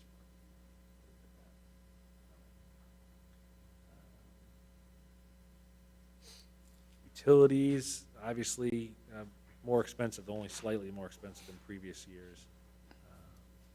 So before the meeting, we were talking and asked how we've calculated the per gallon cost. So could you tell us why that's different than what we pay at the pump? Yeah, what you pay at the pump. Yeah. Yeah, so the borough is in a county contract, county co-op contract to purchase gas. And we get gas delivered to our, gas and diesel, delivered to the DPW yard, and we pump from there. And so we get more of a wholesale cost than you would see on a retail cost. So our cost is less expensive, but you see a general increase in that, if the price of a barrel of oil is going up, the price of a gallon of gas is going up. So we've seen increases in those lines in previous years. In 2020, we were paying $1.80 a gallon. This year, we're up to like $2.30 a gallon. So those have big costs when we're spending, or when we're using $20,000 in 20,000 gallons of gas a year. We also provide gas to the, we don't provide it, we arrange with the school district where they can service their vehicles from our lot, and they pay us back for every gallon of gas and diesel that they use. There's an offset here for gas that goes to fire prevention as well as to water. And for electricity, just of interesting note, the borough also participates in an electric co-op through the county, and they bid out their electricity. So while PSE&G, and we have one that's through Rockland Electric, just the water tanks up in Wyckoff are Rockland Electric, but everything else is PSE&G. They deliver our electric, but they don't necessarily generate our electric. So the borough has a contract through the county for electric generation, a portion of which is renewable energy, and a large portion of which is renewable energy. That's an option that we make each year when we enter into that agreement with the winning bidder. And how do we figure out how much we pay for streetlights? So the street lights are unmetered lights, and that is a flat fee per light given to us by PSE&G. We don't always know when their increases will be, so you got to pad it. But yeah, those are unmetered flat fees. So if you see a light out, report it, because we're paying for that light, even if we're not using electricity on Is that why it is, we didn't utilize the complete 111 pounds? that light. Someone called in? No, They give you credit? No, just, you want to have enough money in utility budgets so that regardless of what arises, you can keep the lights on. And you'll see that in most of our lines. Then you go to landfill solid waste. So this is the other portion of the collection. You saw the collection was a contracted cost for just the picking up. Then, in this instance, it's GATA. They take that to a tipping facility, and we pay per ton of garbage that we dispose at the tipping facility. Right now, we're using Waste Management in Fairview. And the rate there that we pay for solid waste is $77.40 a ton. And that is contracted through May of 2023. There was a large increase halfway through last year that resulted in this budget line going up by $35,000. So on May 30th, their per ton rate went from $66.05 to $77.40. So large increase. Not sure what we're going to get this year. We're contracted through May of 2023, so we got until next year. And in addition, we have our own disposal, so we collect sweeper dumpings. We have special recycling days, and when we dig holes and have concrete and asphalt to dispose of, all that gets charged to this line. Out of cap expense related to this is the tax that we pay for that tipping. So there's $3 paid per ton of tipped solid waste, and that gets charged to this line as an out-of-cap expense. Public events, this line has increased is proposed to increase from last year. We're looking to get a new menorah, to trim the Christmas tree and get new lights. We want to get some pole decorations for street lights around the borough, or telephone poles around at least the main portion of the commercial area of the borough. So that will be charged to this line, and that's why that, that line has increased a little bit. We had hoped to do some of those decorations in 2021, but we didn't, which is why you see such a low amount actually utilized. Can we be consulted on the stuff that we're getting for this? Yeah, absolutely. So I'm not involved. I think that the mayor and Yeah, what we've done so far is there is banners being put up on the flag, on the poles like we always had with the names of businesses. The ones we have on there now are being removed and new ones are being purchased. We've presented it, I presented it to the Chamber of Commerce at their last meeting, and they really took a liking to it. So far, we got 2 people that already signed up for them. And tomorrow I'm at the next chamber meeting, and they're gonna, a lot of the chamber people are gonna be buying banners, and we don't pay nothing for them. They're paying for it. And Kelly, we're gonna probably look into a company coming in, because we don't have electricity on the poles. So what happens is we can't hook up electricity to anywhere. We wanna decorate the poles and decorate the downtown area. So what we're gonna do is, I think Kelly looked into a company that does solar stuff coming up. Right, it's from Saddlebrook has it, and they have this company coming up. So you're talking about holiday decorations? Holiday decoration. But for the banners, you're talking about for general display? The banners rest will be of for year. the holidays, but the ones I we have see. up now, Yeah. they're gonna be, we're gonna have new ones. They're all brand new. So the new ones are, more seasonal, so they're snowflakes, so that they can stay up through the whole winter. I see. I don't, did they take the ones down? And we used to have gates That come have in, the bells and and stuff? put them up and take them down. Now we have DPW but we can, to save money. we had chosen or selected designs that we can share with the council, right? Yeah. Yeah. Now we're looking at lighting displays, if you could. We wanna light the downtown area. We wanna make it a little bit different than it usually is. We got a lot of residents that complained about it. Everybody's comparing us to other towns, which, we have to come up with the time. We haven't done a lot. We've talked about this before, Kelly and I, but then, like Patrick said, COVID hit and everything was on hold. But now we think we wanna do something for the downtown area. We wanna make the tree lighting a little bit different this year. The menorah lighting will be a little bit different this year. What we've done is we've made the Borough of Waldwick sponsor all the events. So now no one can complain. Like the Borough of Waldwick is sponsoring the tree lighting with the help of the auxiliary of the fire department and with the Girl Scouts. The borough will be doing the menorah lighting. We have the rabbi already set, the cantor already set, and all that stuff. So we're doing, so that there's no problems with anything. We will, the town decided that they would take over all the events. It's a little bit easier. Like, the big concern there was with the menorah lighting, but a lot of people don't understand that we don't have a synagogue or a rabbi. So every other town has a rabbi or synagogue come out and do it. We don't have it. So we do it on our own. And we do it, I think we do a good job for the people that come. And, we don't get a big crowd, but we do get young children that come, which is really nice to let them know about their heritage. And that's what we just want to do. Did I say that right? Yes. Okay.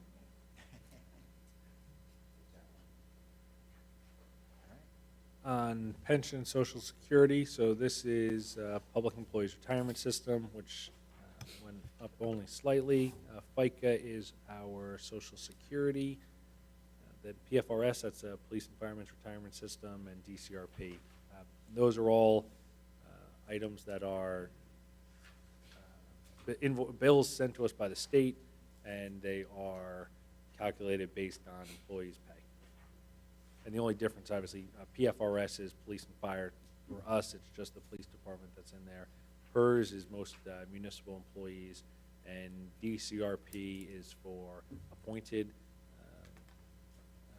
individuals such as myself, elected officials, and part-time officials. If you earn less than a certain threshold, you're in DCRP, as well as a certain portion of salary for highly compensated individuals. Questions on that? Sewer treatment, big increase here, from 1.6 million to 1.7 million dollars. This line fluctuates a lot from year to year. It's based off of previous year's collection from the utility. It's, they calculate it based on 60% adjusted meter flow, 20% the number of dwelling units, and 20% winter water usage. So, you know, from year to year, depending on how much water is used in the borough, how many large rain events we have in the borough, because, you know, with large rain events, you'll get some inflow and infiltration. And based on that, they'll calculate the next year's rates. So, you know, we've had years where our rates stayed relatively flat, and unfortunately, this is a year where we're seeing a large increase in rates. I'm sure in part due to large rain events that we had last year. So, you know, if you're sitting here saying, why does rain make our water treatment facility increase?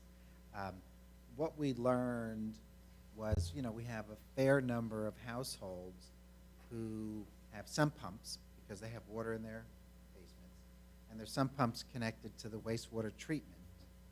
And we did an initiative a number of years ago where we actually sent our building inspector out to check homes in areas where we suspected this was happening more often.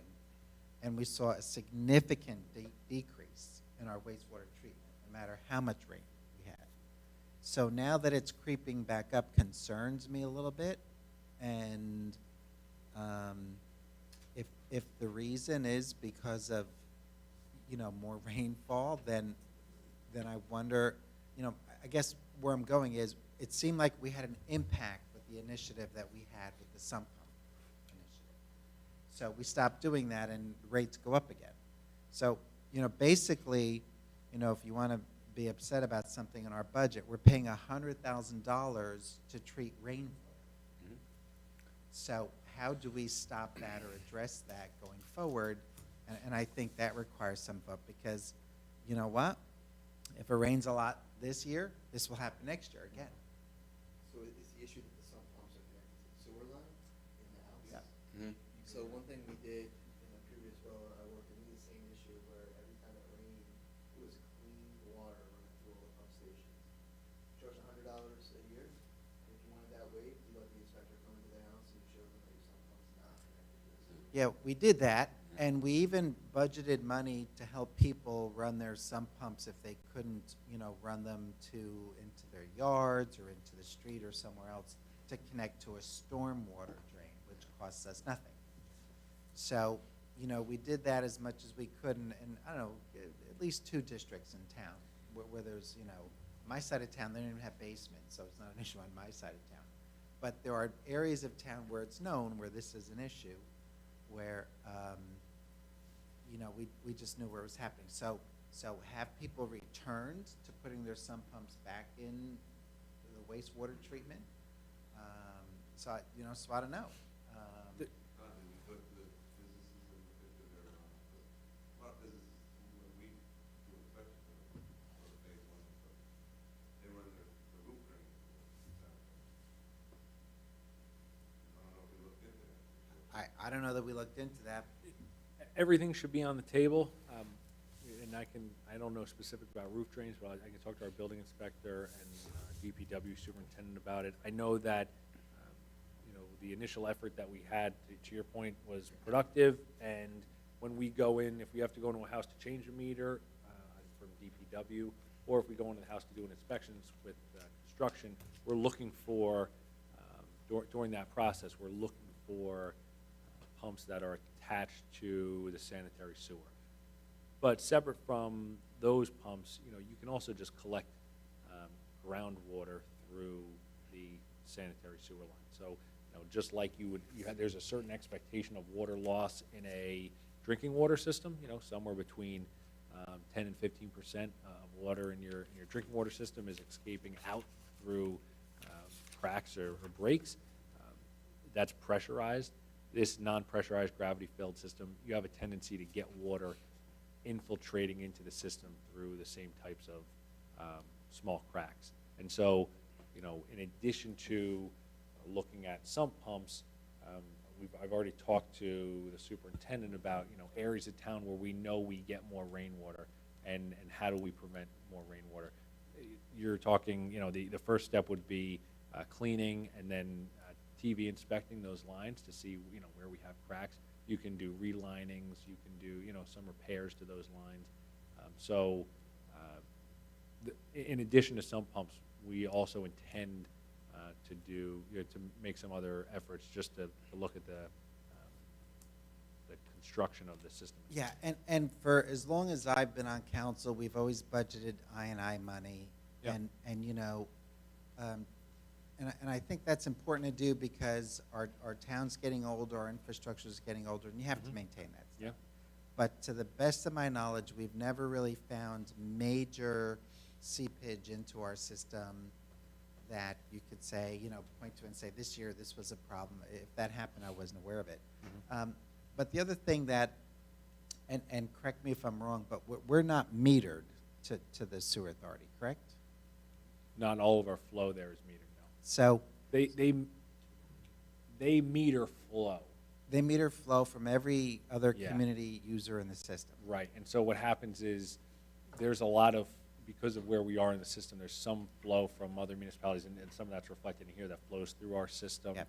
And some of our flow is metered, some of it's not, is Yep. my understanding, because they don't go off of, that's why they include water usage, drinking water usage. And that's why they look at winter months, when they know that water would be typically going into your sewer system instead of onto your lawn or into your swimming pool. That's why they look at winter quarter usage.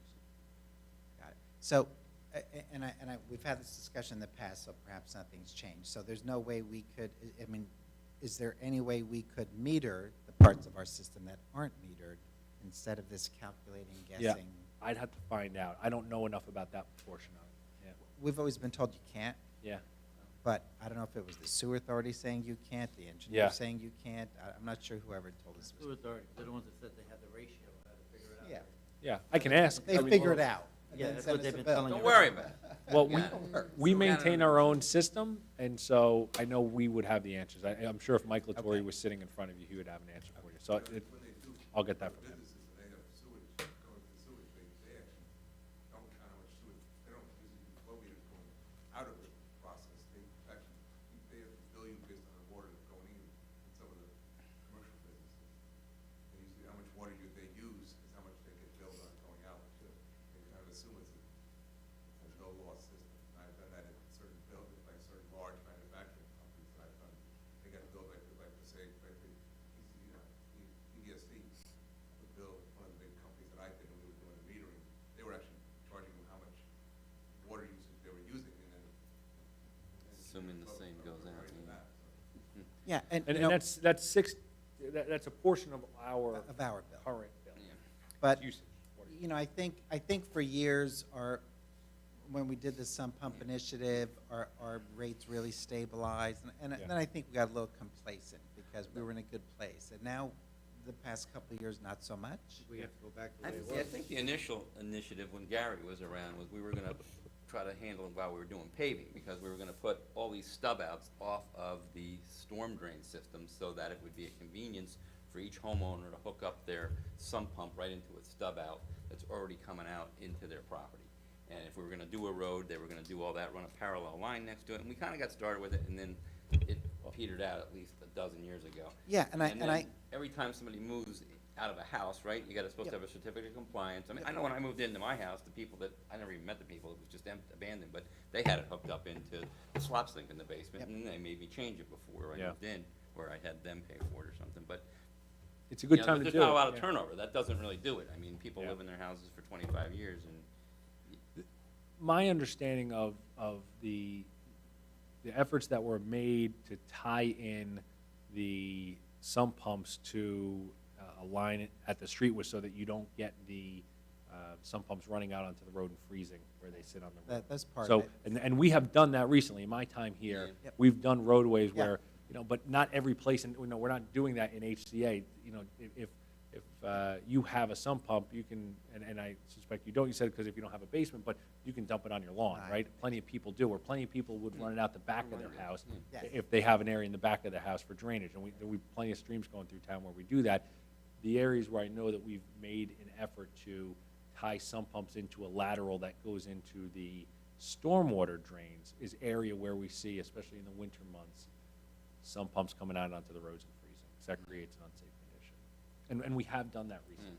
That doesn't mean we couldn't do more. The winter usage on some, and I didn't think of One that. other piece of information, just so you know, residents who choose not to allow anybody in to be inspected, they get charged $50 a month.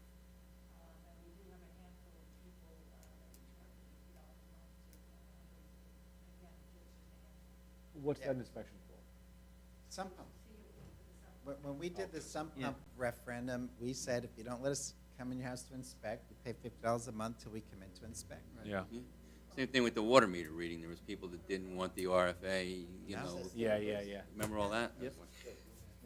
Never Yeah, done. and we could take another effort to do that. I mean, it requires manpower on our side, and Yeah. you would hope that if we went into the home to inspect it at some point, that they didn't then take it from their, Right. dumping into their backyard and put it in the sanitary. You'd have to decide how your effort's best spent. Right, exactly. We can do whatever you like. Just, it's a big, I mean, when you look at our budget, next to police department salaries, this is one of the biggest items in our budget. Always been.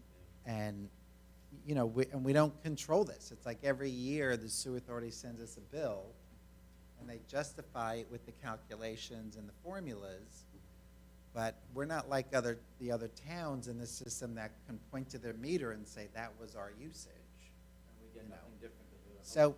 yeah, so there's a couple of issues here that have always concerned us that we really have little control over, but, we should control what we can. And that's kind of been our mindset when we did the sump pump. It took us a couple of years to do that sump pump referendum because, we were coming down pretty hard on residents.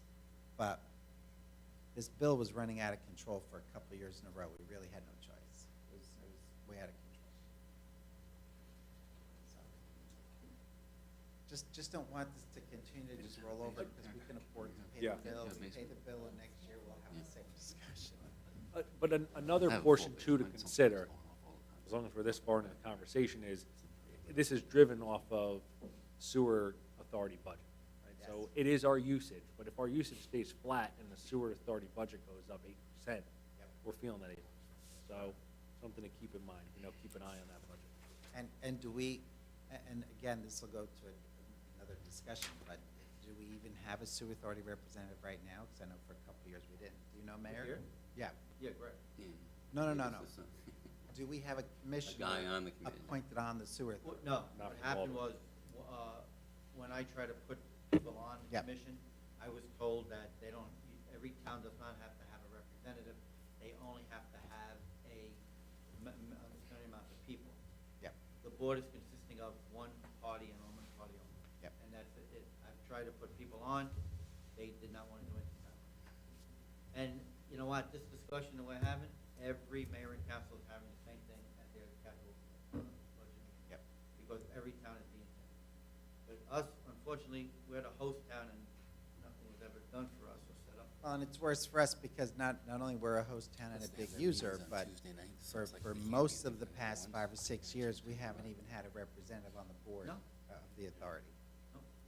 So, We used to have it, then they took him off, when he retired, and then when I tried to put somebody on, I was told by our county executive that he will listen to us, and then next thing you know, I got a letter saying that they already put somebody else on somewhere else.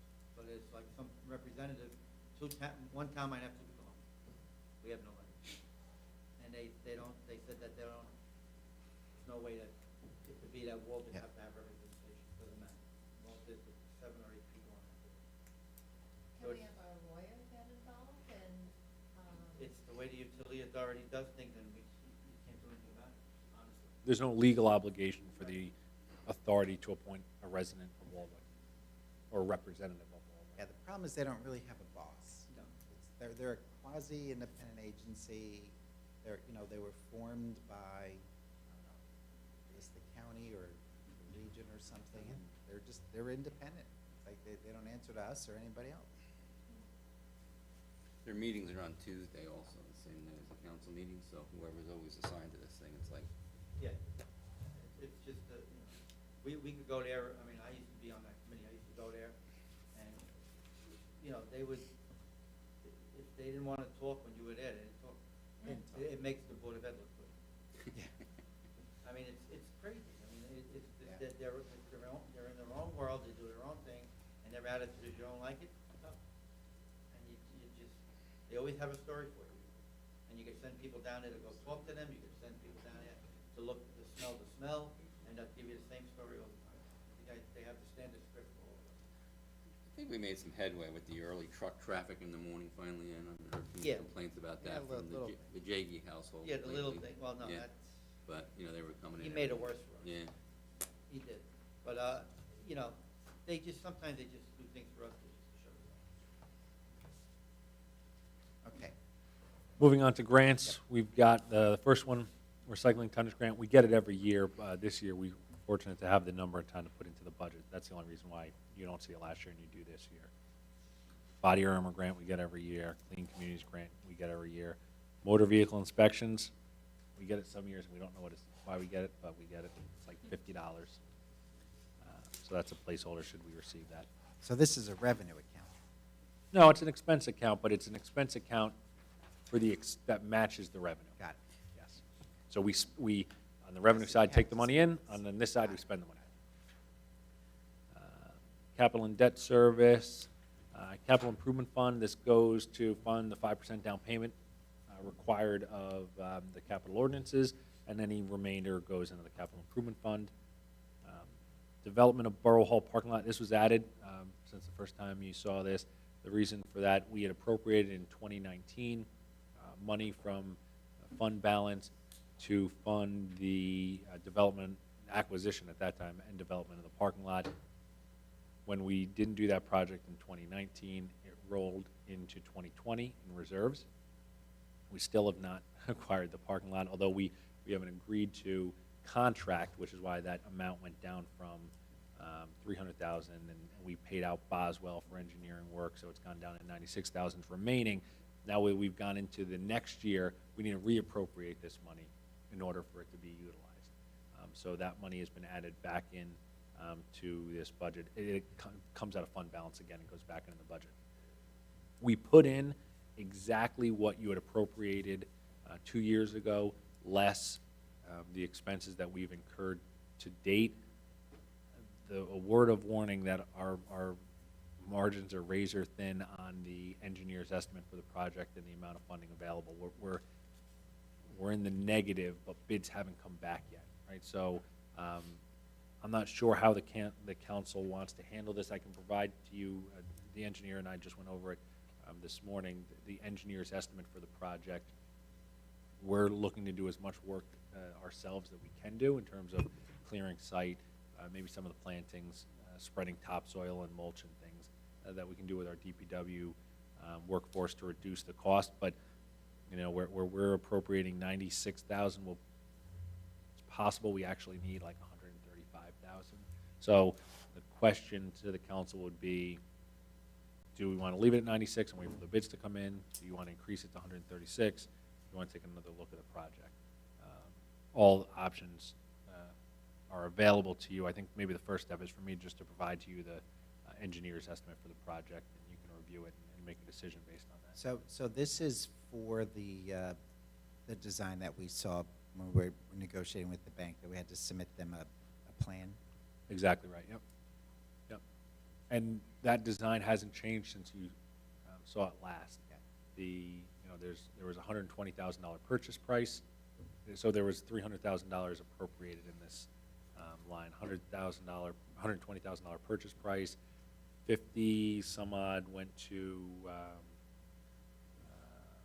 $68,900 went to Boswell and that's everything that they need for the full inspection and administration of the contract. There'll be some closing costs in there too, so that's what whittles that amount down to $96,000.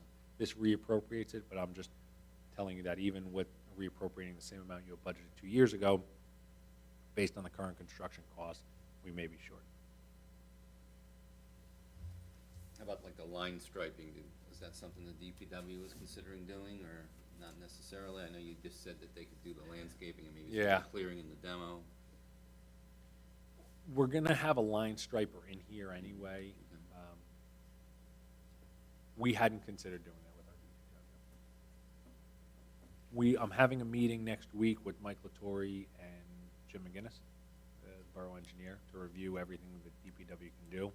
I think, I'll ask, them to do more than they wanna do, but I think, Mike Latore told me, we'll do Yeah, they're capable of doing the everything we light pole, can. concrete bases. I mean, they've got, they've got the wherewithal. Yeah, so, especially on the demo side, especially on the spreading topsoil, stuff we do elsewhere, what we would, the rain garden is kind of an entirely different consideration, and so, I'd propose the contractor does all the rain gardening, they do all the grading, they do all the curb work. Lighting is expensive. That part is probably what's more expensive than I had originally anticipated when we talked about the initial project budget. We'll have conduit, we won't have electric, but we'll have conduit piped out for those stations. That would make us suitable for our requirements, state requirements. Well, At least you put that in 2 or 3 years, you got to put it in. municipalities would be exempt from that, but I think that it's in our best interest to do that, or at least to put in the conduit for that. We're different than, if I was putting in a commercial development, that would be a requirement. From my understanding, we don't have to, but I think that the consensus of the council is that we either should do it, or we at least should put in the conduit so that we have the opportunity to do it in the future without ripping through pavement. Yeah, that's a very good idea. And the environmental commission has suggested it. It's a good idea. So we may need 40,000 more. So are Yeah. you suggesting we add this to capital, or we add this to current? Either or, I'm not sure how much it matters. The only thing I haven't gotten back from the auditors are cap calculations. I would say, add it to the operating fund, as long as we're not above our appropriations cap. Otherwise, you could appropriate it in grant, or in the, appropriate in the I don't know that it capital makes budget. sense to budget insufficient funds to this project. I mean, nobody wants to add 40,000. Yeah, well, you say insufficient, you know how it is. We don't have bids yet, so Boswell's hesitant. They pad a little bit, their engineer's estimate, but, you never know. Yeah, I'll send them to you. They're nice. Yeah, so I'll share with you the engineer estimate, construction plans this weekend. I think that's maybe the first step, and then plugging a number in here is relatively easy, as long as you're in agreement.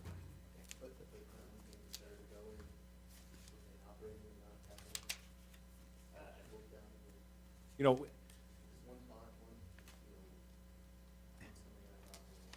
have a million options. You could put it in capital and fund it with capital improvement fund. You could put it in capital and fund it with, increase the capital appropriation from fund balance. You have options. The question, I think, is the dollar. All right. We got a little bit of a break here. Bond issue principal went down $100,000, so that was good. Those are preset schedules that we have. That went down this year $100,000. It flattens out in 2023 and future years. You're not going to see a $100,000 break on this bond issue in future years. That bond that went down $100,000, we're paying off through 2030. And that wraps up capital. So then we move on to the water department. We increased professional services for the consultant a little bit. Obviously, the consultant, you see that $47,000 number in here, that'll go up.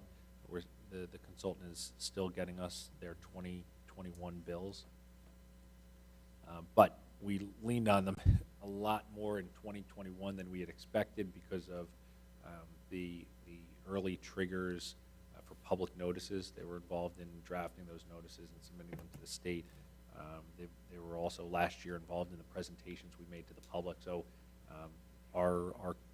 The water consultant was relied on heavily in 2021, will be again in 2022. We still have some public notices, and we're getting into lead and copper testing this year. So, all these DEP requirements come with a need for experience, and that's why we have a consultant to do that, and it comes with a lot of work.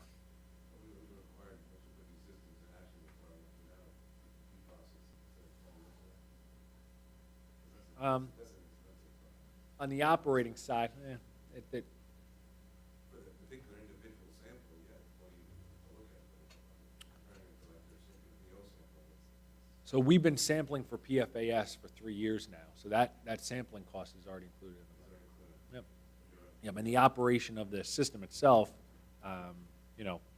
every couple, it depends on usage, but maybe every year, 2 years, you're backwashing. They're really, there's not a tremendous amount of upkeep until you have to maybe replace media or something more substantial. Yeah, for sure. Other items of note here, so we went down a lot in the well treatment equipment. The reason for that, last year we had budgeted for a full year rental of the water treatment system, as well as the installation of that treatment system. This is all at well 6.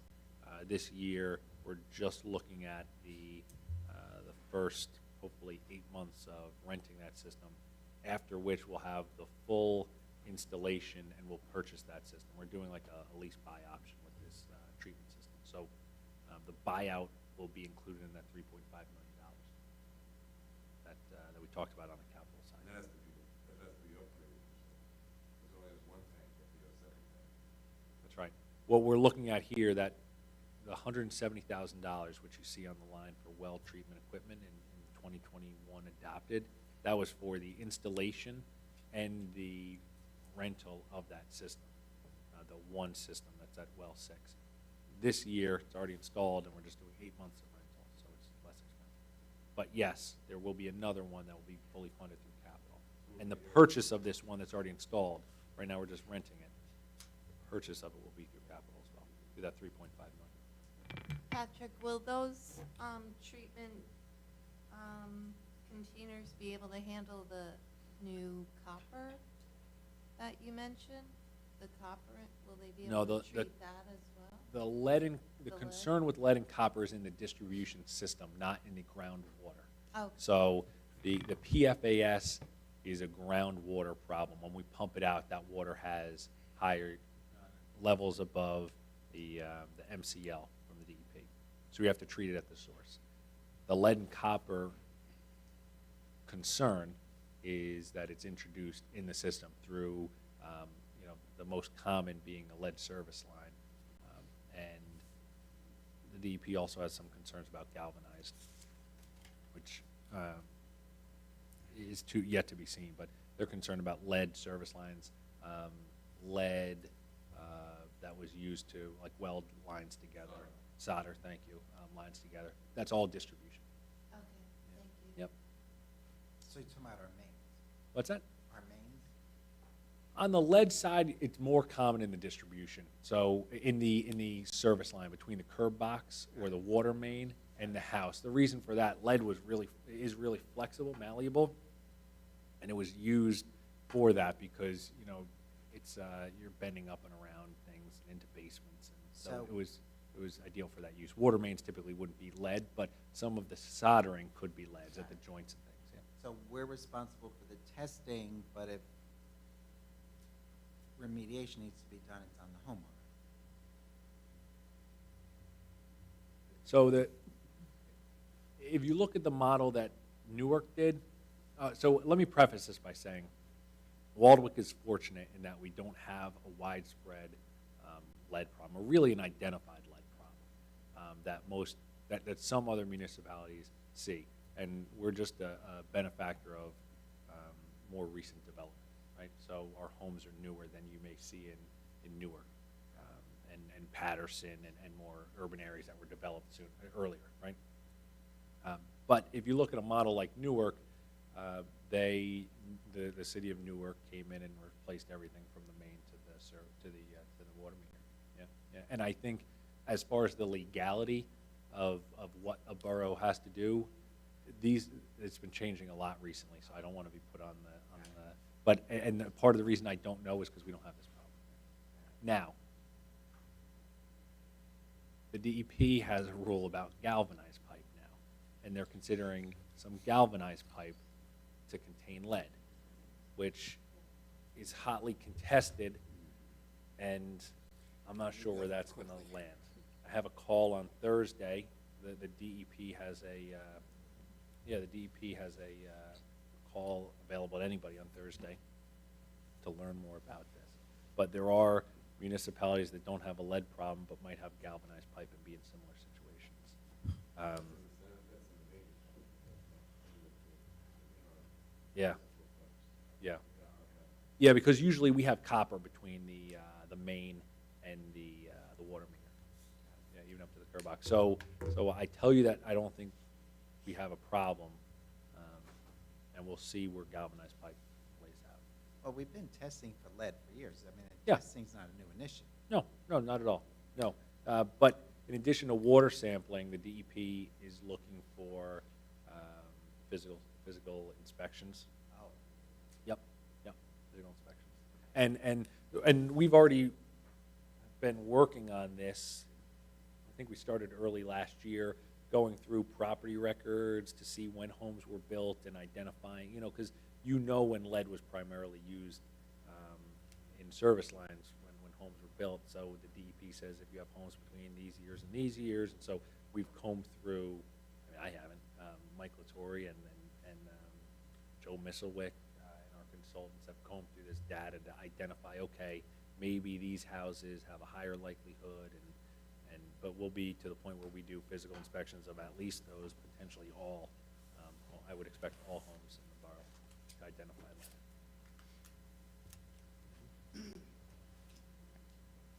that. This boots and gloves line, so this is a new line in here in water, but we will, this appropriation will be transferred over to DPW like we talked about before. The same is true for the CDL fees. On office supplies, that's gone up because of the quarterly mailings through PFAS. We pay $1,800 for those in postage. They're expensive. I don't know, last year we did 4 quarters of them or 3 quarters of them? 3 quarters of them. This year we'll do, hopefully, I don't want to say yet. I won't say. All right. And then we go down the second page. Most of those totals are the same or similar. Fuels goes up a little bit. Group insurance came down a little bit, but by and large stayed the same.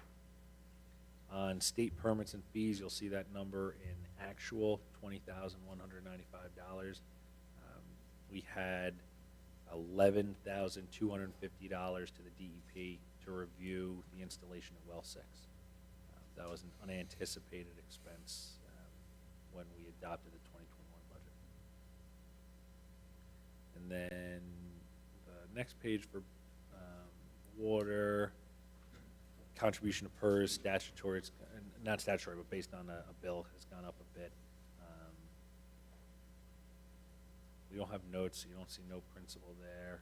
All those numbers otherwise are staying pretty much the same. And that's water. Questions on water? Patrick, back on, it's just called deferred charges deficit in ordinance 6-06, paid over 7 years. It wasn't in water, it was just before water. Yep. For capital and debt service. Yep. Want to give me a heads up on that one? Yeah, that happened a number of years ago where when 2016. closing out some books, the auditor and the administrator, we'll give the CFO credit, had identified, not Colleen, had identified money that was approved by the council and spent by the borough, but that we had not raised debt to fund. And so it was a deferred charge because it was funded after the fact. Okay. Yeah, And I what think- year? and- This happened a number of years ago. Yes. I was there for the audit. Gary and Marianne Viviani were Didn't living. do well. Yeah. But Basically, the auditors said, we had a project we funded, but we have no record of getting the grant. Right. So they checked their records, they checked resolutions, they checked, and couldn't find the money. So the auditor said, you have to account for it, but you could spread it over time. I'm starting to remember the story now, but Yeah. I guess I was looking more at the timing of it. So the ordinance happened in 2006, but they didn't discover the problem, say, till 2014 or something. Yeah. So Yep, what that's right. year are we in now of the 7 years that we're, Final year. this is the final year? Yeah. Okay, so we're in year 7 of 7. Yes. Okay. All right. Got it. All right. Back. Yep. Any other questions? All right, so then we'll go to salary and wage. So we can skip over some of these. You've already negotiated your DPW salaries, you've already negotiated your PBA salaries. Non-union employees, by and large, have been proposed with a 2% increase. As long as you're okay with that, we can move on to anybody who doesn't have a 2% increase. There are just a few of them that I can highlight. Any questions about the 2%?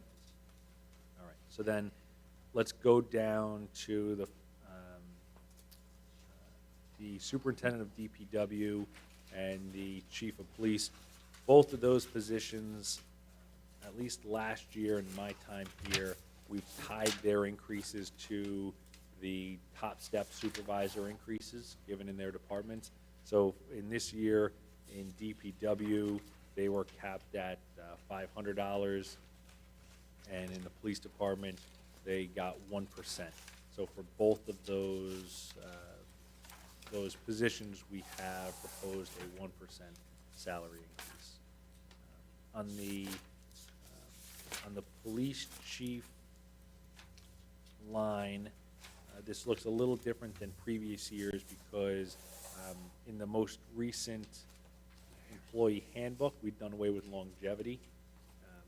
The chief was the only person that had gotten it, and so the agreement was that it would get rolled into the base salary. It has no financial impact on the borough, and we were able to take out of the handbook a benefit that only applied to one person. So that might look a little bit different. When you get to the end number, the total salary number, there's no change, but there's just a little less detail on his line than you had seen in previous years.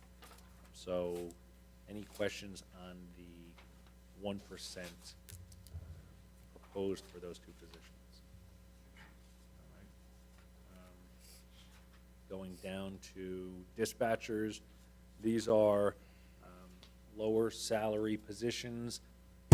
We had given a large increase last year to these positions, where when they're lower salary, even a large increase percentage-wise doesn't have a huge effect. Even this year, when we're talking about a 4% increase, you're going from 32,445 to 33,742.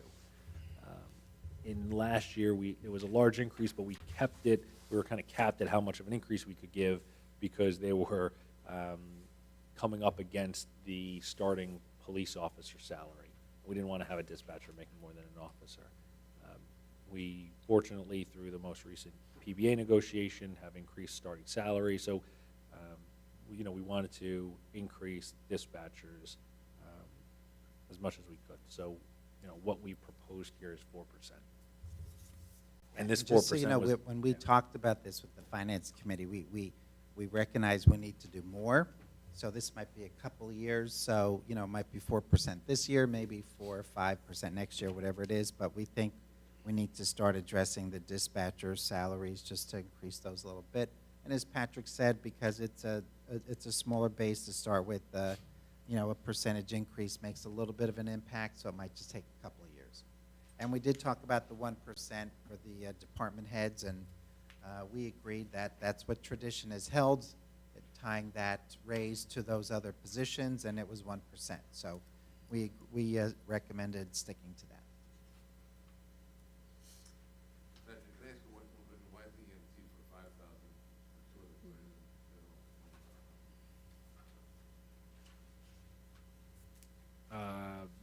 so I combined the EMT line and the detective stipend for those two individuals. So both those individuals serve in the detective bureau. I chose not to add another column to the already lengthy spreadsheet. Yes, good pickup. All right, and That's then. that 'cause he's an EMT. That's what I know. I get that. So then, scrolling down to, what other changes do we have here? Oh, and you know what, I should show for the two new council members, kind of an interesting piece here. Let me pick out an employee to highlight. So if you look under, the first person this applies to is under Revenue Administration, and there's one employee there, right? So you look under this employee, and you see there's two lines for that single employee. The reason is the borough handbook stipulate, and this is true in DPW, police as well, but the borough handbook and those union agreements stipulate that an employee receives their increase on their anniversary date. And if they are hired between January 1st and June 1st, they get a June 1st start date. If they're hired between June 1st and the end of the, or I'm sorry, hired between January 1st and June 1st, they get a January 1st start date. Hired between January 1st and the end of the year, or June 1st and the end of the year, they get a June 1st start date. So we break those employees' increases out based on June 1st. So that's why you'll see two lines for them. The first line is what they'll be paid for the first half of the year. The second line is what they'll be paid second half of the year. And if you scroll towards the end, the second line, we do a calculation based for their total salary. Any questions on that piece? All right, just because it's weird, you know. Okay. And then at the, if we keep scrolling down to the bottom of the page, lifeguards are a little bit different because we are still phasing in the state minimum wage increase.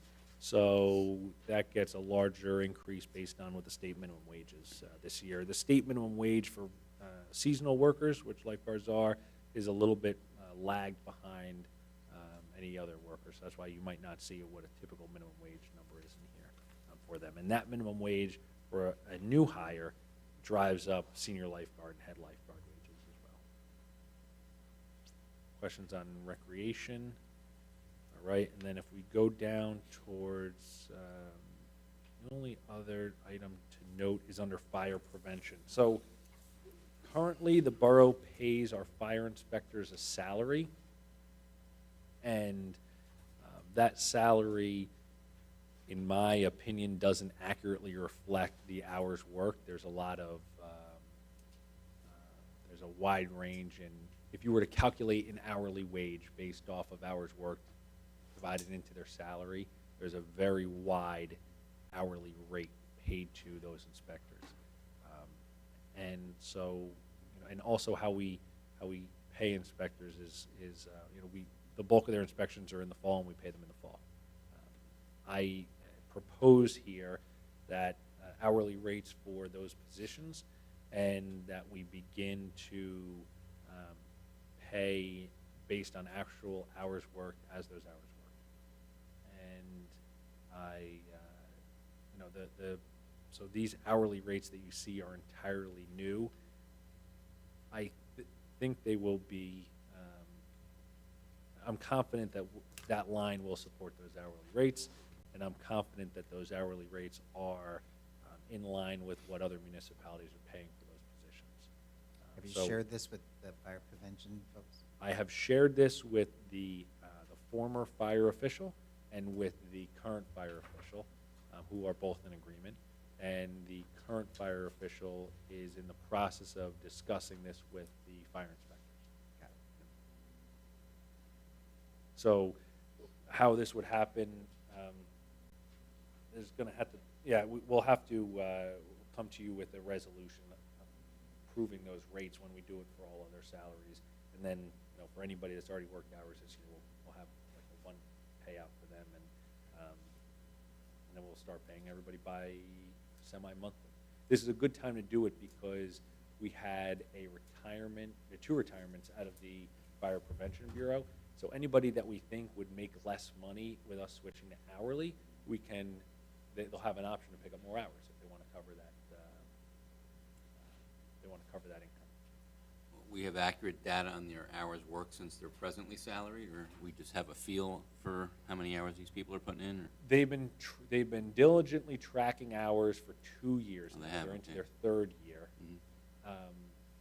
Last year was more accurate than the first year, like you could expect, Mhm. and I expect that this year they'll be more accurate than they were last year. Now that we're actually paying them on hours. Yes, we have been tracking hours so that we can pay them out appropriately. Questions on that? All right. And that is the end of salary. So we'll go now to the appropriations page, and this is just a wrap sheet. So this shows you an aggregate of by department, each salary and wage line and each OE line. This is closer to what you'll see in the final budget. It's broken down by department and by salary and wage and O&E. So there's nothing new to review here until you get down to, you've got part of this is in cap, part of this is out of cap, but you get down, we can kind of start at general appropriations. So you see that line, general appropriations, $14,119,418. We then have to calculate a reserve for uncollected taxes. That reserve kind of covers us because we know we're not going to collect 100% of our tax levy, and we know that we have to pay out for the county, the school, and open space lines. So there's a formula provided by the state to calculate that reserve for uncollected taxes. You'll sometimes see it as RUT. That number kind of changes depending on what our appropriations line is. So then that gets us to total general appropriations of $15,068,169. So once we know what our general appropriations is, we have to ensure that our revenues equal our appropriations. So we get into our anticipated revenues for 2022. The state will not allow us to appropriate any more revenue this year than we realized last year unless we have a specific evidence of us receiving that revenue. So let's say we already have a grant award, they'll let us appropriate that grant award. Or let's say we already have a lease agreement, they'll let us show that lease agreement as revenue. Yep. What happens if we do collect 100%? I know Colleen's been saying we've been collecting a lot. Well, the Mhm. last few years, we're doing very well with that. Yeah. What are we up to now? Yeah. That $940,000. So If we don't have to, if we do collect 100%. it goes to surplus, fund balance, yeah. So, we're anticipating 1.8 million in surplus, it could be more like a million. Just the 900,000 just goes back. Yes and no, but yes, in theory, yes. The concern would be, just like any appropriation line, if you peg it exact, because last year you collected, let's say 99.9%, and this year you collect 99.98%, well, you're going to be short money. No, I know, but I'm just saying in theory, if we stay on the same trend. Of collection. Yeah, that 100,000 goes back in, and we're more fortunate. Yeah, But yeah. in 2 years. In 2 years, yeah. And that's always the kind of game in that, like, 2 year, if you look, this year, in 2021, our total general appropriations was $14.4 million. This year, it's $15 million. So you're talking a $600,000 increase. If you look at what we're rolling into revenue 2 years from now, a $600,000 year-over-year increase, if it continues, you're talking about $1.2 million, maybe less you have rolling, right? So that's a big swing in 2 years. And it's hard to, you never know. You don't know what next year's expenses are going to bring.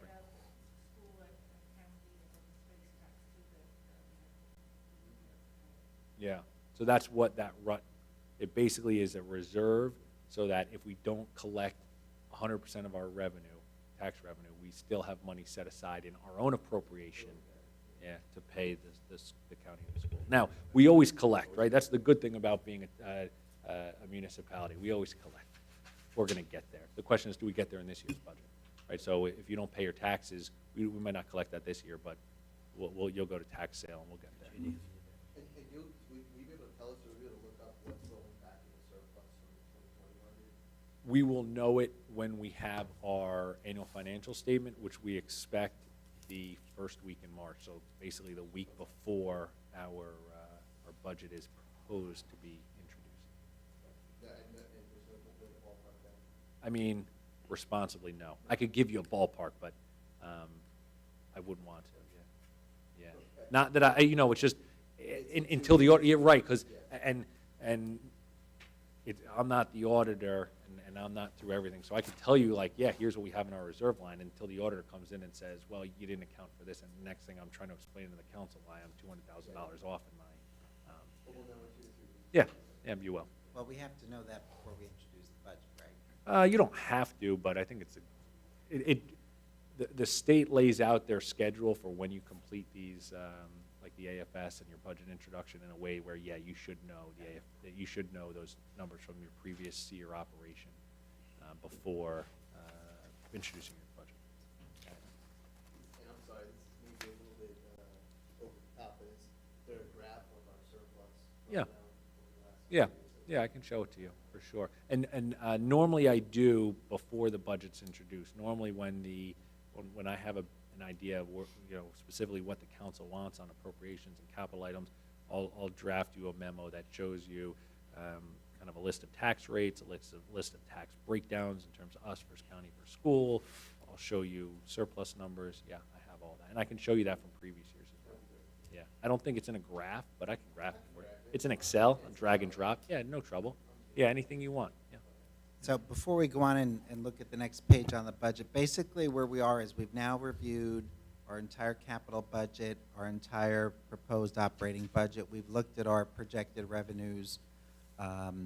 And, this is your opportunity to ask additional questions or push back, or, you want to add something, you want to take something out. I mean, we're trying to, fine tune this and tie it up for introduction. So, just, and I usually say this before we start, but I didn't. I tried to spare you guys. But when we first got on, Tom and I many years ago, this used to be like 3 Saturdays, 5 hours a day going through this budget, because we didn't have a reserve like we have. We didn't have a stabilized budget like we've enjoyed for the past decade. And we just used to sit here and go through line by line, cutting $10 here, $15 there. So I do think the budgets we get today are a little more realistic and a little more responsible, because there's not that fluff. I think we're at a point where, we've cut this stuff out in the past that we chose to reduce. And when you look through a lot of this, what we'll say when we introduce this budget is, we don't have a lot of discretion here. I mean, a lot of this is mandated by contract. We went through police and DPW negotiations. Those salaries are set. So the multiplier effect is, well, the pensions are set, the health care is set. We have a sewer authority contract, so that is set. We pay our insurance, we pay our utilities. We talked about the $100,000 bill we get from PSE&G just for having street lights. We don't really have a lot of discretion in that funding. So, the discretion is on a very small percentage of this budget without a major overhaul by saying restructuring personnel and departments. That's, that's the biggest part of our budget. So, we look at this, when we introduce this, we do it in a way that we say, well, here's our blueprint for the year and what we hope to accomplish. And, that's why, it's funny to have conversations with people during the campaign season about, doing this or that. But, this is just front line on the ground, our community right here. This is what we do, this is what we offer. Thoughts, questions, concerns? I'll comment. that obviously, we've been going many, many years without having to raise our municipal taxes. And, whether that goal can still be accomplished this year seems to be pretty questionable.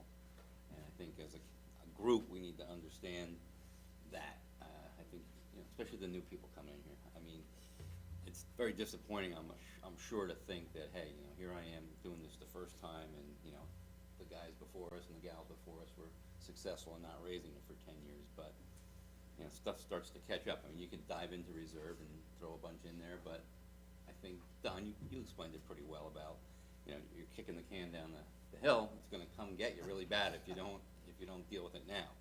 I think, what'd you say, it was about 170,000 we needed to cut out to balance it, was that what it was?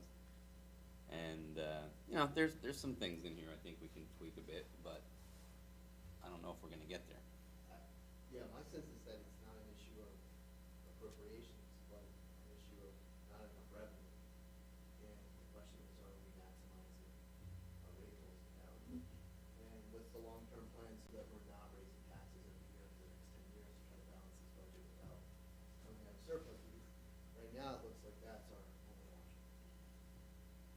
Yeah, and aside from that, we were fortunate that we had enough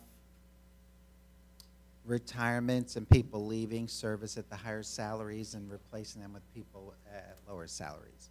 We had a period where, as Patrick said, state health benefits were basically flat year after year, and we sit here and scratch our heads and like, well, how do they do that? Because everyone else's health care was going up 8 to 12% a year, and state health benefits were not. Losing higher salaried people reduces your pension contribution. I mean, all those line items fell in that we worked things out. Having some new ratables come to the community boosted revenues without raising taxes. So, we saw an opportunity not to have to raise taxes, and we took advantage of it. I talked to people over those years who say, you know what, my town raises taxes anyway. It's just a matter of course, every year, no matter what, taxes go up 2%. So there are some people who kind of admired what we accomplished and others who questioned it. I admire. We also had a lot of those sewer connections helped us for the A lot of those the big sewer projects. connections. I mean, I don't know if Yep, you guys were yep. aware what happened there. It was crazy. The way it was written was they had to pay on every single Yep. unit, even though they had 2 or 3 connections going to the sewer system. Every single apartment had to pay. So we got a couple $100,000 from both big projects, and Yep. that's not happening this year. We didn't build anything like that this year, and So what are we gonna build then? there you go. Yeah. We'll put in Terry's nature walk area, we'll have to build some condos over there. Is the idea to talk about Did you get this over now that or walk? was that next week? What do you want to talk about? Oh, no, I just didn't want that. Just wondering. So we have advertised that we have a budget meeting next week after our council meeting again. Didn't we do that, or did we reserve that? No, I mean, we have a regular meeting next week, and new business can discuss anything. Yeah, Council wishes. I think, while we're here, I know it's getting late, it'd be better to hash a lot of this out. You could take time and think about it. I will not be here next week, but I'm sure, Patrick and Colleen, can answer any questions you might have. The issue with raising taxes now, and it doesn't raise that much money, we could probably spend a couple hours and go through here and cut $100,000 out of here. That's gonna do 2 things. It's gonna reduce the amount we turn over in 2 years and return to surplus reserves. And it's also going to continue to make it more difficult to raise revenue in the future because we'll still have a smaller base to raise 2% from. So, kind of have to look at it as a multi-year step where we probably have to face the fact that for the next few years, we're gonna have to raise taxes 2%. Just until we get to that place where, we've stabilized how much we use of reserves to balance our budget and stabilize our tax rate, and be fortunate that it's still there. If you disagree, we could talk about that, but you also have to understand, I think, how our fiscal policy has been here. For instance, on the capital side, Patrick's talked about it, but, you know, if you really want to, you know, get into it, you have to see that we pass a capital budget for 6 years with temporary short-term notes, and then we roll them over into one bond. Well, I guess they're short-term bonds, I guess. I'm not using the right Notes, term. no, you said it, they're notes. It's Short-term short-term notes. financing notes. And then every 6 years, when we pay off a prior bond, we get a new bond for the next, you know, for the most recent 6 years that we're, I guess, kind of putting together in aggregate and Mhm. going out with one debt service. So the system works. If you want to change it, you could. There are towns that are a pay-as-you-go. Yep. I think their infrastructure is not in as good a shape as ours, but we also have a very favorable rating, so we do really well. Every year, Colleen comes and tells us what great rates we got when we went out to look at the bond market, and it's not free money, but it's pretty close with the rates that we're getting. Yeah, the rates are good. Yeah, I mean, I'm not a fan of drawing down our surplus to zero. You know, I think it's a really bad policy, but at the same time, raising taxes every year can't be the only option. Yeah. When we talk about a number of alternatives, a long-term plan, maybe look at some of the underutilized properties in town. It's not gonna help us this year, obviously, but I think that it's, I mean, we have to, we can't just say raise taxes, that's what we're gonna do in the next 5 or 6 Yep. years, without also, we have to at least explore some other options. And I would just hope that maybe we spend the time digging into that and having those conversations. Well, I think that's a good idea. A couple of things that when I look at our budget, you know, concerns me, and you never know when this is going to change. A couple of revenue items in our budget. You know, number one, we used to collect a lot more in court fines. We used to collect double. It's like a neutral revenue appropriation. Yeah, I don't really know how to account for that. Another is cell tower rent. You know, every year, or every couple of years, I should say, you know, we're told, you know, cell towers are going to go away. We're not going to need them anymore. There's fewer, you know, cell phone providers, and yet, you know, they're still there. They're still viable. But perhaps that may be reduced or go away someday. I don't know. The big thing that's a concern here is the energy receipts tax, because we don't control that. The free market doesn't control that. Our state government controls that. So they haven't raised this in 20 years while I've been around, and they can't cut it. But if they legislatively they could take actions to reduce this, they just haven't done it yet.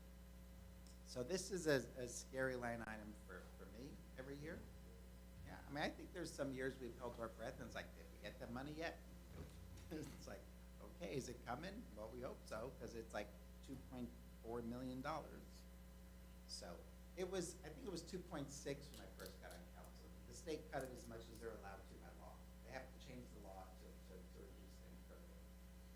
But when you keep something the same rate for over 20 years, it's cut. Because they're getting more every year. They're just giving us the same amount. Right. They promised they'd take a look at it this year. Promised. There was an assemblyman at the league who talked about it.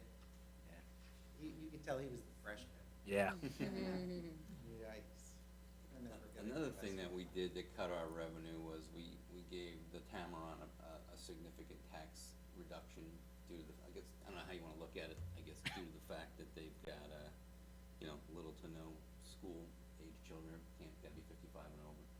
And I think that was a good thing. I mean, a lot of people happy there, but it also reduced our revenues.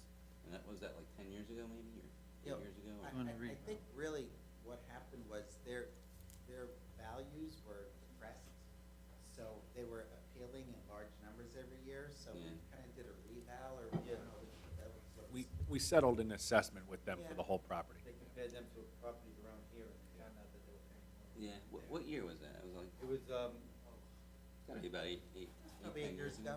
Yeah. no, way before that. It was longer than that? I think it was 10 Around years there, ago. 8 years. Yeah. Right before I got, so like 2011, 10? That- Well, that's when real estate, was really depressed. Oh, Yeah, but now, from what we were told or whatever, when they do the reval now, They'll come back. they might be hit hard. Thank you very much. They will be assessed at their fair value. Their fair value. Thank you. 'cause That's they- the nice way of saying you're Like gonna. 330 or something, or whatever, yeah. Plus, they're selling homes there like Yeah. Taj Mahal. Well, we're not gonna talk about that tonight. And Do you even, wanna- do you wanna- any time between now and introduction, Colleen and I are available. So there are some topics where if you really want to look at numbers, look at past history, look at trends, please come and schedule a time with me, and we'd be happy to dig in more. Do you want not to talk about this at the next meeting? Or do you wanna just put it to rest now? No, I'd like to sit with this for, that's okay. So you wanna advertise it and have a meeting next? Well, we have a regular I mean, meeting. we're gonna talk about, yeah. This will be on the agenda. Yeah, no. Yeah, and even the proposed introduction of the budget is at a regular meeting, so I don't expect you will, unless there's another lengthy discussion that you wish to have, that we would need to have another special meeting, but certainly we can. Well, we can discuss it at the next meeting. Yeah. And I would say this is still a very positive story. I think we've done a lot of good things, and, we still continue to do a lot of good things, and, I still think it's a really good story. So, a lot of positive things happening here. We didn't talk about water operating. We did not talk about water, oh, yes, let's talk about water operating. It'll be real Well, quick. we talked about water operating, we did, but we didn't talk about the water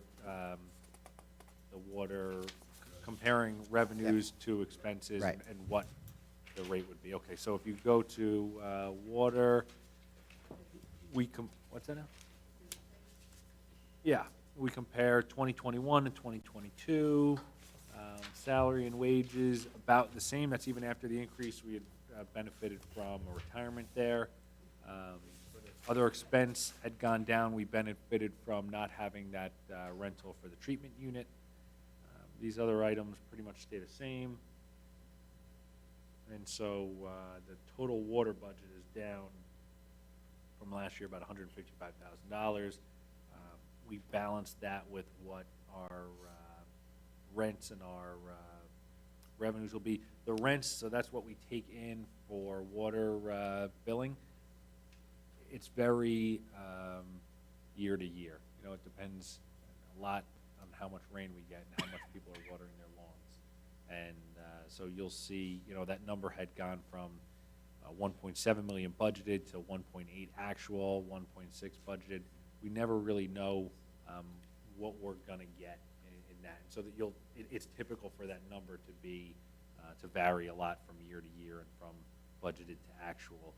But fortunately, we have surplus in there to balance it, so, we can do that. This, right now, doesn't propose to have any change in the water rates, but I would recommend that after we have the treatment system installed, we know full costs.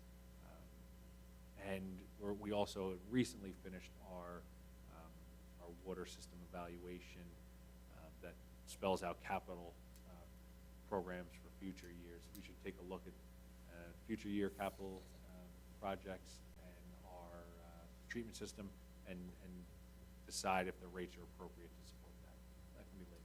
Yeah, and we might want to do that at some point, like third quarter this year or something, because what we had done the last time, I think it was around 2012 when we checked, when I checked to when it was done. Basically, we did some adjustments. We lowered the base rate that we charge every user, and we slightly increased the user rate. That made it more of a user fee than like, the flat tax that everybody pays. The more water you use, the more you pay. So if you have a sprinkler system, you pay a lot more than your neighbor who doesn't have a sprinkler system. So that seems to have served us well, but again, like Patrick said, that depends on how much water gets used. Some summers more, some summers less. So, I don't know, I see an awful lot of people putting in sprinkler systems, so I think we're in pretty good shape. Those guys look pretty busy out there installing those systems. But again, we haven't adjusted that formula since 2012. So, you know, if your water rates went up, your water bill goes up, you're just using more water. And I've had some people ask me that over the years, and it's really funny, because then when we check, they actually, you know, we're billed less that quarter than the same quarter the year before. It just seemed like a lot, I don't know why. But, you know, just something to think about, and maybe as we get into, you know, more of the financing for the water treatment facility and the things we have to do, we'll know what we have to do next year. But might want to have that discussion, you know, you see how the budget goes. You want to be sitting here talking about water rates for next year? No, I don't think so. So it's like a discussion to have before we start. We talked last meeting about like possibly a special assessment. I actually talked to Patrick today because I got my water bill at my office, which is Ridgewood Water. And I was reading some of it to Patrick because they have a special assessment on there for PFOAs and, you know, rather than, I don't know if it's kind of a quandary. Do you just bill everybody in town a fee, or do you bill it based on usage? You know, I'm kind of leaning towards every single user. It's kind of like a user fee. And then, you know, you can adjust your rate wherever you want, obviously, but I'm thinking it might make some sense to consider, you know, a fee. I don't know what you guys think. Yeah, that certainly is an option. You know, we didn't do that when we put in the water tank. Right. You know, that was just absorbed into the debt service for water. So, how many more years do we have on that tank, you know? What was the cost And of the that? payoff of the That tank. That escapes me. Well, again, Yeah, I mean, that was almost like $1 million project as well. Yeah, this is $3.5 million. I'm just trying to compare it to, But it was also through, you know, some state assisted funding, really low rates, long term. So it didn't really create a lot of pain. So for Buddy. Yeah, except for Buddy. Buddy fell on the work site. He was Everything. on workers' comp for a year and a half. Pushed me. I didn't push him. He keeps telling people I pushed him. I wasn't even near him. They blame me. Jeez.